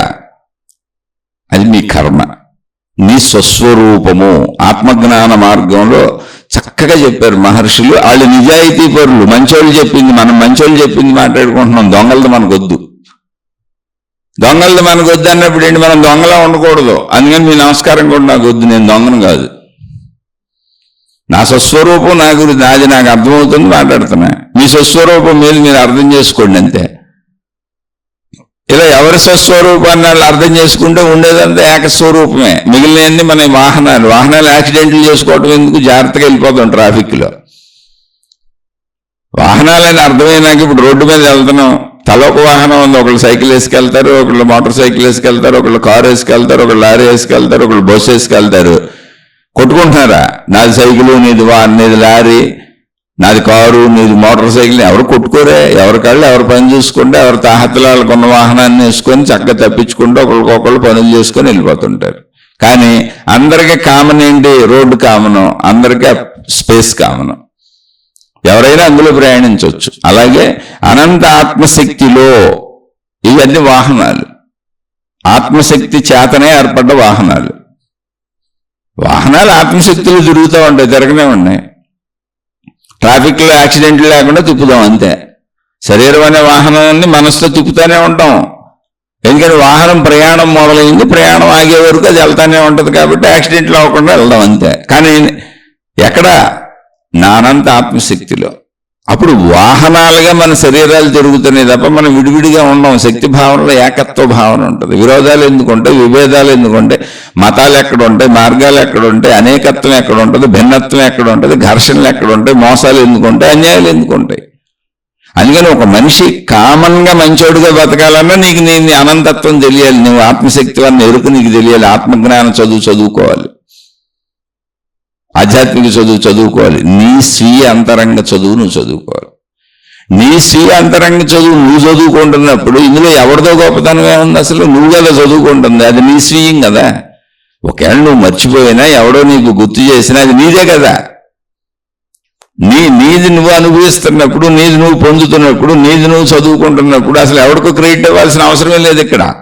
ఆ ఎవడో లేడు, ఉండడు ఇక్కడ. పోనీ ఆ వాహనంగా నువ్వు నేను అనుకొని తిరుగుతున్నావు కంటే ఎవడన్నా చెప్పు ఉండొచ్చు, అయ్యా నువ్వు వాహనం కాదు, ఇదిగో ఇలా చూసుకొని అంతే, అంతవరకు అయిపోయింది. చూసుకున్నాక అది నువ్వు అయిపోయావుగా. నీ అనంతత్వం నువ్వే, నీ అహం నువ్వే. ఇలా చూసుకున్నప్పుడు మీరు ప్రశాంతంగా లోపలికి వెళ్ళి కూర్చోండి. అంటే నేను ఇందాక చెప్పిన ఒక్క మతాన్ని ఉదాహరణ తీసుకోబాకండి, మొత్తం అన్నీ ఇలాగే ఉన్నాయి, మార్గాలు వేరుగా ఉంటాయి అంతే. ఇప్పుడు వాళ్ళేమో అసలు సంసారాలే చేయకుండా స్త్రీ పురుషులందరూ అన్నదమ్ములని మొత్తం మానవ జాతిని ఆపేద్దామని ట్రై చేస్తున్నారు. అది జరిగి చచ్చేది కాదు అనుకోండి. వాళ్ళని ఏదో ఒక రోజుని తరిమి కొడతారు. అందరూ మొదలైంది తరిమి కొడతారు. ఎందుకని అసత్యాలు ఎప్పటికైనా తరిమి కొట్టబడతాయి. ఇవాళకైతే రేపు కాకపోతే వెళ్ళండి. అంటే కాలచక్రాన్ని అనేది అనంత విశ్వంతో పోల్చుకుంటే 1,00,000 సంవత్సరాలు 1,00,00,000 సంవత్సరాలు ఇక్కడ పెద్ద విషయం కాదు. ఓ రోజు లాంటివి కాలచక్రంలో, ఓ గంట లాంటివి. ఓ 1,00,000 సంవత్సరాలకు ఓ మతాన్ని తరిమి కొట్టవచ్చు. కానీ అది అనంత విశ్వంలో ధూళికణం, ఓ పావు గంట అంత కూడా ఉండదు. అర్థం అవడానికి చెప్పాను అంతే. అలా అన్ని మతాలు ఒక దేవుళ్ళని తయారు చేసుకున్నారు, లోకాలు సృష్టించుకున్నారు. మా దేవుడి లోకంలో కూర్చుంటే అన్నారు, ఆ లోకాలకు పేర్లు పెట్టుకున్నారు. కల్పనాత్మకత, సృజనాత్మకతతో మనిషి ఎన్ని రకాల సినిమాలు తెస్తున్నాడో, ఎన్ని రకాల నవల్స్ రాస్తున్నారో, ఎన్ని రకాల పుస్తకాలు రాస్తున్నారో అన్నీ రాసేశారు. అన్ని మతాల్లోకి తెచ్చారు, మార్గాల్లోకి తెచ్చారు. ఏం చేస్తాం? అలాంటి మంచోళ్ళు లేరంటే చక్కగా ఉన్నారు. వాళ్ళకి ఆత్మజ్ఞానాన్ని మనకు అందించారు. వాళ్ళు అందించకపోతే మనం ఎక్కడ చెప్పుకుంటాం? కానీ మంచి పట్టుకొని మంచి దారిలో పోదాం. మంచి దారిలో పోయిన వాహనం మంచిగానే నడుపుకోవాలిగా, యాక్సిడెంట్లు చేయకూడదు, అలా వాహనాలు మంచిగా నడుపుకోండి అని చెప్పే మతాలు, మార్గాలు, గురువులు, మంచోళ్ళు చాలా మంది ఉన్నారు, మాతాజీలు. వాళ్ళందరినీ గౌరవిద్దాం. గౌరవిస్తూ వాహనాలు సరిగ్గా నడుపుకుంటూ మన స్వీయతత్వాన్ని తెలుసుకుందాం. అహమే మన స్వీయతత్వం. ఉన్నది ఒకటే అహం, అనేక అహాలు లేవు. అది అహం కూడా కాదు. అర్థం అవడానికి అహం అని పేరు పెట్టాం. అహం అనే సంస్కృత పదం, తెలుగులో నేను. అక్కడ నేను అనేది పేరే, అహము అనేది పేరే. అహము లేదు, నేను లేదు, అదొక స్థితి. స్థితి ఉంది అక్కడ. ఎలాంటి స్థితి? ఆకాశం అనే స్థితి. ఆకాశం అనేది పేరు, మళ్ళీ ఆకాశం కూడా స్థితే. అది ఎక్కడ ఉంది? నా అంతరంగంలో ఉంది. మరి బయట ఎంత ఆకాశం కనపడుతుంది ఏంటి? నాకు ముందు నీ అంతరంగంలో చూడబోయా, తర్వాత నీకే అర్థమవుద్ది. నీ అంతరంగంలో చూసుకో తల్లి, బయటదంతా నీకు తర్వాత అర్థమవుద్ది. కళ్ళు మూసుకో. బయట నీకు కనపడుతున్నటువంటి ఆకాశపు తత్వానికి దారి నీ హృదయ గుహలోంచి ఉంది. ముందు నీ లోపలికి నువ్వు వెళ్ళి నీ హృదయ గుహలో ఉన్న చిదాకాశంలో కలువు. దానికి పేరు పెట్టారు. ఆ చిదాకాశమే నీ ప్రాణశక్తి. కలవటానికి పెద్ద విశేషం ఏమీ లేదు. అది చాలా తేలిక అని చెబుతున్నాను. ఎందుకంటే రోజు నిద్రలోకి వెళ్తున్నాం కదా, నిద్రలోకి వెళ్తాం. ఎంత తేలికో ఇదే అంతే తేలిక. కానీ ట్రై చేయక కష్టమైంది. ఇప్పుడు ట్రై చేయని ఏ విషయమైనా కష్టమే కదండి. కొంతమంది కొబ్బరి చెట్లు ఊరికి అలా ఎక్కేసి కొబ్బరికాయలు కోసేస్తూ ఉంటారు. కొబ్బరి చెట్లు యజమానులు నిజంగా కొబ్బరి చెట్లు ఎక్కలేరు, కొబ్బరి చెట్లు పెంచుకున్నారు. కొబ్బరి చెట్లు ఎక్కేవాళ్ళని పిలిచి కొబ్బరికాయలు కోయించుకొని, ఆ తాడి చెట్లు ఎక్కేవాళ్ళని పిలిచి ముంజికాయలు కోయించుకుంటూ ఉంటారు. వీళ్ళకి రాదు, యజమానులకి ఎక్కడం రాదు. ఎందుకని? ఏమీ లేదు. ఎక్కినోడు మనిషి, వీళ్ళు ప్రాక్టీస్ చేయలేదు, ఆయన ప్రాక్టీస్ చేశాడు. అలాగే సర్కస్లో అనేక విన్యాసాలు చేస్తూ ఉంటారు. ఈ మామూలు మనుషులు చేయలేరు. వాళ్ళు ప్రాక్టీస్ చేశారు, మనం ప్రాక్టీస్ చేయలేదు. ఇప్పుడు ప్రాక్టీస్ చేద్దాం అంతే. ఎందుకని? ఇంకా తేలికిది. మనమేది మనలోనే ఉన్నది. రోజు మనం నిద్రకి వెళ్తున్న స్థితి అది. ఇప్పుడు నిద్రపోతున్నాను కాదు, ఎందా చెప్పుకున్నాం. ప్రతిరోజు నిద్రకి వెళ్లే ముందు మనం మననం చేయవలసింది ఏంటంటే, నేను నిద్రపోతున్నాను కాదు, నేను నిద్రకి వెళ్తున్నాను కాదు. ఇంట్లో వాళ్ళకి అలా చెప్పండి. ఇంకా నేను పడుకుంటాను, నిద్రపోవడానికి వెళ్తున్నాను, పడుకుంటానని చెప్పండి. అది మామూలు సహజ పదాలే వాడండి. మళ్ళీ పిచ్చోళ్ళలాగా వ్యవహరించకండి, వాళ్ళకి పిచ్చెక్కించకండి. కానీ మీకు మీరు అంతరంగంలో సౌండ్ బయటకు రాకుండా చెప్పుకోండి. మంత్రం అంటే అది మననాత్ త్రాయితేతి మంత్ర. లోపల మననం చేసుకోవాలి. అలా మీకు మీరు చెప్పుకోండి. ఏంటి? నేను ఇప్పుడు మానసిక స్థితి నుంచి శారీరక స్థితి నుంచి ప్రాణశక్తి స్థితికి వెళ్తున్నాను. నిద్రపోయేది ఏంటంటే నా మనసు శరీరము అనే వాహనం నిద్రపోతుంది. నేను ప్రాణశక్తి స్థితిలో అద్భుతంగా మేల్కొని ఉంటాను. తర్వాత మళ్ళీ నాకు ప్రాణశక్తి స్థితిలోంచి నా శరీరము, నా మనసు అలసట తీర్చుకొని మేల్కొంటాయి, వాహనం మేల్కొంటది. అందుకని నిద్రపోయేటప్పుడు నేను ప్రాణశక్తి స్థితికి వెళ్తున్నానని మీలో మీరు భావరూపంలో శబ్దం బయటకు రాకుండా చెప్పుకోండి. మీకు మీరు చెప్పుకోండి. ఎన్నిసార్లు లేని పర్లా, మెలుకున్నంతసేపు చెప్పుకోండి. లేదా ఒకసారి చెప్పి ఊరుకోండి, మీ ఇష్టం. అది మళ్ళీ అది పిచ్చిలో ఎక్కించుకోబాకండి. ఏది చెప్పినా పిచ్చిలో చేయకండి, సహజంగా చేయండి. ఇప్పుడు ఆకలికి అన్నం ఎంత తింటామో ఎంత సహజంగా తింటామో, బట్టలు కట్టుకోవడం ఎంత సహజమో, కాలకృత్యాలు తీర్చుకోవడం ఎంత సహజమో అంత సహజంగా ఉండాలి. అన్నీ అతిగా ఏది చేయకూడదు. అతి సర్వత్ర వర్జయేత్. మంచి అయినా చెడు అయినా సాధన అయినా. ఎందుకంటే మన మనసే మనకు ఎదురు తిరుగుద్ది, మన బుద్ధి మనకు ఎదురు తిరుగుద్ది, మనమే మనకు ఎదురు తిరుగుతాం. సహజత్వంలోనే అది నడవగలదు. అందుకని ఒకసారి అనుకుంటారు, 2 సార్లు అనుకుంటారు, అది సహజంగా అంగీకరించినన్ని సార్లు అనుకోండి. మెలకు వచ్చింది, అప్పుడు కూడా బయటికి సౌండ్ రావద్దు, పక్క వాళ్ళకి చెప్పొద్దు. మీలో మీరు మననం చేసుకోండి. ఇప్పుడు నేను శరీరంలో ప్రాణశక్తిలోంచి శరీరం మేల్కొంది, మనసు మేల్కొంది. అంటే ప్రాణశక్తిలోంచి శరీర మనసులకు మెలకు వచ్చింది. ఇప్పుడు 3 కలిసి ఉన్నాయి. ప్రాణశక్తి కలిసి ఉంది, శరీరము కలిసి ఉంది, మనసు కలిసి ఉంది. 3 కలిసి వాహనం ప్రయాణిస్తుంది. ఎందుకంటే ప్రాణశక్తి లేకపోతే వాహన ప్రయాణమే లేదు. తర్వాత ఏమవుతుంది? మళ్ళీ రాత్రికి నిద్రలోకి వెళ్ళేటప్పటికి 2 నిద్రలోకి వెళ్ళిపోతున్నాయి. ప్రాణశక్తి, శరీరం. ప్రాణశక్తిలోకి శరీరము, మనసు. నేను ప్రాణశక్తిలోకి వెళ్ళిపోతున్నాను. ప్రాణశక్తిలో మేలుకొని ఉంటాను, శరీర మనసులు నిద్రపోతాయి. మళ్ళీ మెలకు వచ్చింది, ప్రాణశక్తిలో మనసు మేలుకుంది, మనసులో శరీరం మేలుకుంది. 3 ఒకదాంట్లో ఒక డింగుడు ఉన్నాయి, వాహనం నడుస్తుంది. ఇది జీవితం. ఒకచోట వాహనం పూర్తి అయిపోద్ది, ప్రయాణం పూర్తి అయిపోద్ది, వాహన ప్రయాణం పూర్తి అయిపోద్ది. అప్పుడు ఏమైంది? వాహనం శిథిలమైపోయింది. వాహనం శిథిలమైపోయింది కనుక వాహనాన్ని నడిపే స్టీరింగ్ పనిచేయదుగా. వాహనం శిథిలమైపోయినాక స్టీరింగ్ ఉన్న ఉపయోగం, గరగర తిప్పినా వెళ్ళడానికి వాహనం లేదుగా. అందుకని మనసు పనిచేయదు. ఇప్పుడు మనసుకి కొత్త వాహనం కావాలి. శరీరం శిథిలమైపోయినా వాహనం పనిచేయదు, స్టీరింగ్ పనిచేయదు కాబట్టి మనసు కూడా లేదనుకొని అర్థం చేసుకుంటే ప్రాణశక్తి అలాగే ఉంది. ఎందుకని ప్రాణశక్తిలో మనసు మేల్కొంది, ప్రాణశక్తిలో శరీరం మనసులో రెండు మేల్కొంది. ప్రాణశక్తిలో మనసు మేల్కొంది, మనసులో శరీరం మేల్కొంది. మూడు కలిసి ప్రయాణించినాయి. కానీ శిథిలం అయిపోయింది వాహనం. వాహనం శిథిలం అవడం చేత మనసు పనిచేయట్లేదు, స్టీరింగ్ పనిచేయదు. కాబట్టి ప్రాణశక్తి నిశ్చలంగా ఉంది. కాబట్టి నేను నిద్రపోతున్నాను అనే పదం ఆత్మజ్ఞానులు మార్చుకోండి. ఇది మంత్రం. మంత్రం ఏంటి అంటే నిద్రపోతున్నానని బయట వాళ్ళకి చెప్పండి, మళ్ళీ చెబుతున్నా, లోపల మాత్రమే. నిద్రపోతున్నానంటే నేను శరీర భావనలోకి వచ్చి పాత భావనలోకి వెళ్ళిపోతున్నా. ఇప్పుడు భావ మార్పు చేసుకుందాం.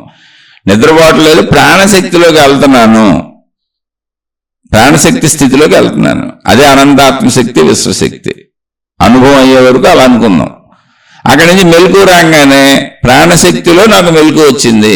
నాకంటే నా శరీరానికి, వాహనానికి, మొత్తంగా శరీరం నేను నాకనే మాట్లాడాను, నేననే అనుకోండి, తప్పేం కాదు. అది శరీరం చిన్న నేను, మనసు దానికంటే కొంచెం పెద్ద నేను. అంటే మనసులో శరీరం ఉంది, ప్రాణశక్తి మొత్తం ఉన్న నేను, అన్నీ అందులోనే ఉన్నాయి. అదే అనంత ఆత్మశక్తి, అదే బ్రహ్మము, మొత్తం సృష్టి కూడా అందులోనే ఉంది. ఇది అనుభవం నాకు అర్థమవుద్ది, లోపల ఇలా అనుకుందాం. అందుకని ఇప్పుడు దీన్ని బట్టి అహం పుట్టిందా పుట్టలేదా మీరే నిర్ణయించుకోండి. అహం ఎందుకు పుట్టింది, ఎప్పుడు పుట్టింది, ఎలా పుట్టింది అనే ఆన్సర్లకి మీరే కనుకోండి. విషయం చెప్పాను.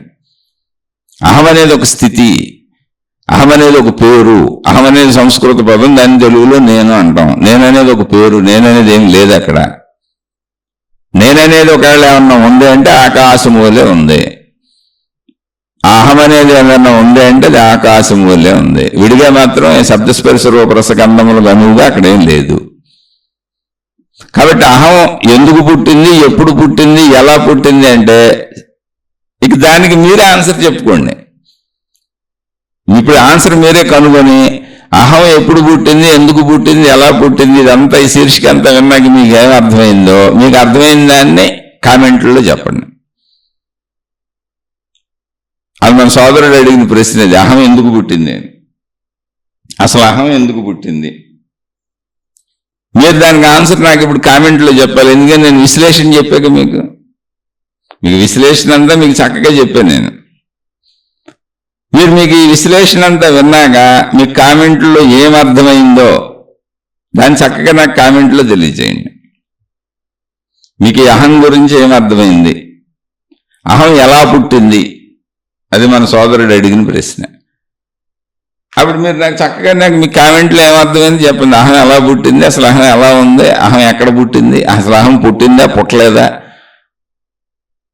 ఇప్పుడు ఈ విశ్లేషణ అంతా విన్నారుగా, మీకు అర్థమైంది చెప్పండి. జాగ్రత్తగా మళ్ళీ 1-2 సార్లు విని అహం గురించి మీకు ఏమర్థమైందో, ఎంత అర్థమైందో ఒక లైన్లో చెప్పినా పర్లేదు, 100 లైన్లో చెప్పినా పర్వాలేదు, చక్కగా చెప్పండి, కామెంట్లో చెప్పండి. మళ్ళీ అందులోంచి కావాలంటే అని మాట్లాడుకుందాం. మీకు అర్థమైంది ఒకవేళ బాగానే ఉంటే ఓకే, వెల్ అండ్ గుడ్. ఒకవేళ అది బాగోలేదు, మనం పొరపాటుగా అర్థం చేసుకున్నాం అనుకోండి, మళ్ళీ మహాత్ములు మనకు అందించిన పాఠ్యాంశాలు ఆత్మజ్ఞాన గ్రంథాల నుంచి వచ్చినటువంటి చదువుకుందాం. స్వీయ చదువే కదా, ఆధ్యాత్మిక చదువులో మనం సాగుతున్న విద్యార్థులం కదా, మళ్ళీ చదువుకుందాం, మళ్ళీ విశ్లేషించుకుందాం, మళ్ళీ చెప్పుకుందాం. కాబట్టి అహం ఎలా పుట్టింది, అసలు అహం అంటే ఏంటి, అహం ఎక్కడ పుట్టింది, ఎందుకు పుట్టింది, ఎలా పుట్టింది, అహం ఏంటి అనేది మీరే ఆన్సర్ చేయండి, కామెంట్లో తెలియచేయండి. ఇంకా తర్వాత ఒకవేళ అర్థం కాలేదంటే ఇంకా మళ్ళీ విశ్లేషించుకుందాం. ఇలా మనం రోజు ఏదో ఒక రకంగా ఆ సత్యాన్ని, అంటే మన యొక్క స్వస్వరూపాన్ని, స్వీయ స్వరూపాన్ని తెలుసుకునే ప్రయత్నం చేస్తూనే ఉన్నాం ఈ శరీరానికి ఓపుకున్నంత వరకు. శుభమస్తు. మీకు మీ కుటుంబ సభ్యులకు మేలు చేకూరుగాక. మరొక కొత్త శీర్షికతో కలుసుకుందాం. ఇది కేవలం రోజు వింటూ అర్థం చేసుకుంటూ మాకు అర్థమవుతున్నది చెప్పండి అని అడుగుతూ ఫలానా సందేహం నాకు వచ్చింది అర్థం చేసుకునే విధానంలో ఆ సందేహం కొంచెం నాకు వివరించండి అన్న వాళ్ళు మాత్రమే సందేహాలు అడగండి, ప్రశ్నలు అడగండి. మిగిలిన వాళ్ళు అసలు ఇవి వినకండి. లేదు ఒకవేళ వింటారు, ఎన్ని చెప్పినా వినేవాళ్ళు వాళ్ళు ఏం చెబుతున్నారు, వీళ్ళు ఏం చెబుతున్నారని మనిషికి విషయాసక్తి ఎక్కువ, క్యూరియాసిటీ ఎక్కువ. ఆ వినేవాళ్ళల్లో కొంతమంది మంచి అభిప్రాయంతోనే వింటారు. పాపం ఏం చదువుతున్నారు అది కూడా విందాం, తెలుసుకుందాం, మనకేమన్నా అర్థమవుద్దా, పోనీ ఆయన బాగానే చెప్పాడు, ఆయన మంచోడేనా, బాగానే చదువుతున్నట్టున్నాడని సద్భావాలతో వినేవాళ్ళు ఉంటారు. అలాంటి వాళ్ళు కూడా వినండి, ప్రమాదం ఏమి లేదు, మీకు ప్రమాదం లేదు, మాకు ప్రమాదం లేదు. కొంతమంది దుర్భావాలతో వింటారు. ఆ దుర్భావాలతో వినేవాళ్ళు వినకండి నాయన, నేను సామాన్యుడిని, నేను మళ్ళీ చెబుతున్నా, నేను ఎవరికి పోటీ కాదు, ఎవరికి సరిపోను, నేను అసలు సామాన్యుడిని, నేను అతి తక్కువైనటువంటి జ్ఞానం కలిగిన వాడిని, సామాన్య విద్యార్థిని, ఏమన్నా నాకు దొరుకుతుందేమో, ఏమన్నా తెలుస్తుందేమో అని వెతుకులాడుతూ సాగుతున్నాను. కాబట్టి నా గురించి అసలు మీకు ఎందుకు అనవసర శ్రమ, మీ బుర్రలు పాడు చేసుకోబాకండి. నేను ఎవరికి పోటీ కాదు, నేను ఎవరికి అడ్డం రాను, నేను ఎవరి జోలికి వెళ్ళను, నేను ఎక్కడ ఏ పెత్తనాలకి రాను, నేను మళ్ళీ అసలు దేంట్లోకి తిరిగి రాను. అంటే ఒకవేళ ఇది తిరిగి రాననే పదం ఎందుకు వాడానంటే కొత్త వాళ్ళకి అర్థం కాదు. నా గురించి పాత తెలిసిన వాళ్ళు ఉంటారు, మళ్ళీ ఒకవేళ నేను తిరిగి వస్తానని భయపడుతున్న వాళ్ళు ఉంటారు కొంతమంది. బాబు అలా నేను తిరిగి రాను, నా దారిలోకి నేను వెళ్ళిపోయాను, ఇక మీ దారిలో మీరు సాగిపోండి, ఎవరు నా గురించి బెంగపడకండి, బాధపడకండి, నా మీద జాలి చూపించకండి. మంచోళ్ళు అయితే నా మీద జాలి చూపించకండి, చెడ్డోళ్ళు అయితే నా మీద ఏదో రాళ్ళు విసురుదామని ప్రయత్నించకండి. ఎందుకంటే నేను అసలు నా దారిలో నేను పోతున్నాను, నేను ఎవరి దారికి అడ్డగలను. అందుకని ఇది నాకు తెలిసిన వాళ్ళకి చెప్పాను. నేను తెలియని వాళ్ళు నాకు బొక్కలు ఎత్తుకుదాం, వీడేదో చెప్పాడు, ఎందుకంటే వాళ్ళు కూడా ఛానల్స్ పెట్టుకొని చెబుతూ ఉంటారు, వాళ్ళ గురువులు ఉంటారు, వాళ్ళ మతాలు ఉంటాయి, వాళ్ళు కూడా ఇలాంటివి చెబుతూ ఉంటారు. వాళ్ళకి మళ్ళీ కొంతమంది కోపం వస్తూ ఉంటుంది, మేము చెప్పినట్టు చెప్పట్లేదు, మా గురువు గారు చెప్పినట్టు చెప్పట్లేదు, లేదా మాదే నిజమని నిరూపిద్దాం, ఈ బ్యాచ్లు ఉంటాయి. మళ్ళీ బాబు మీ పాదాలకు నమస్కారం, నేను మీతోనూ పోటీకి రావట్లేదు, నాకేమీ తెలియదురా నాయన అని నేనే చెబుతున్నా. ఎవరో నాలాంటి పిచ్చోళ్ళు కొంతమంది నాకు అర్థమవుతుంది చెప్పమంటున్నారు, అర్థమవుతుంది చెప్పమన్నప్పుడు నాకేం నష్టం? పైగా ఇలా చెప్పడం వలన నాకు కొంచెం ఇది మననం అవుతుంది, బోల్సార్లు చెప్పాను, నాకు ఉపయోగపడుతుంది. ఈ గంట కాలం ఇది చెబుతున్నంతసేపు నాకు మననంగా ఉంది, సజ్జన సాంగత్యంగా ఉంది. నేను నాకు అవసరమైన ఆధ్యాత్మిక చదువు, ఆత్మజ్ఞాన చదువుని నేనే చదువుకుంటున్నట్టుగా, మననం చేసుకున్నట్టుగా నా భావన అందులో కాసేపు నిలుపుకోవటానికి నాకు కుదురుతుంది, వీలవుతుంది, బాగుంది. అందుకని నాకు నేనే చెప్పుకుంటున్నాను. నాకు నేనే చెప్పుకుంటున్నానంటే పిచ్చోళ్ళలాగా ఉంటుంది కదా. అందుకని ఎవరో మనుషులు అడుగుతున్నారు, వాళ్ళకి చెబుతున్నాను. వాళ్ళు ఎవరో నేను తెలుసుకోవట్లేదు, నేను ఎవరో వాళ్ళకి చెప్పట్లేదు. జస్ట్ ఊరికనే ఒక కాన్వర్సేషన్ కాదు, పిచ్చోళ్ళ కాన్వర్సేషన్ కాదు. వాళ్ళు ప్రశ్నలు వేస్తున్నారు, నేను చెబుతున్నాను, వాళ్ళు అడుగుతున్నట్టు నేను చెబుతున్నట్టు ఉంది కాబట్టి కొంచెం నాకు మననంగా ఉంది కాబట్టి మననాత్ త్రాయితే అలా మననం చేసుకొని చేసుకొని చేసుకొని ఏదో ఒక రోజుకి ఆ వైపు ప్రయాణించి అక్కడికి వెళ్తాం. కాబట్టి మా మార్గంలో మమ్మల్ని పోనివ్వండి, మీ మార్గాల్లో మీరు పోండి. మంచోళ్ళు అయితే అభినందించండి, ఆశీర్వదించండి. పెద్దోళ్ళు అయితే, చెడ్డోళ్ళు అయితే బొక్కలు ఎత్తకండి, మీ మార్గంలో మీ టైం వేస్ట్ చేసుకోకుండా మీ మార్గంలో మీరు పోండి. దయచేసి నన్ను వదిలేసి క్షమించి మీ మార్గాల్లో మీరు హాయిగా పోండి. నాదేదో చిన్న నత్తనడక అలా పోతా ఉంటుంది, పట్టించుకోబాకండి. అసలు మీకు ఎవరికి నేను సరిపోను. శుభమస్తు. మీకు మీ కుటుంబ సభ్యులకు మేలు చేకూరుగాక. మరలా మరొక కొత్త శీర్షికతో కలుసుకుందాం.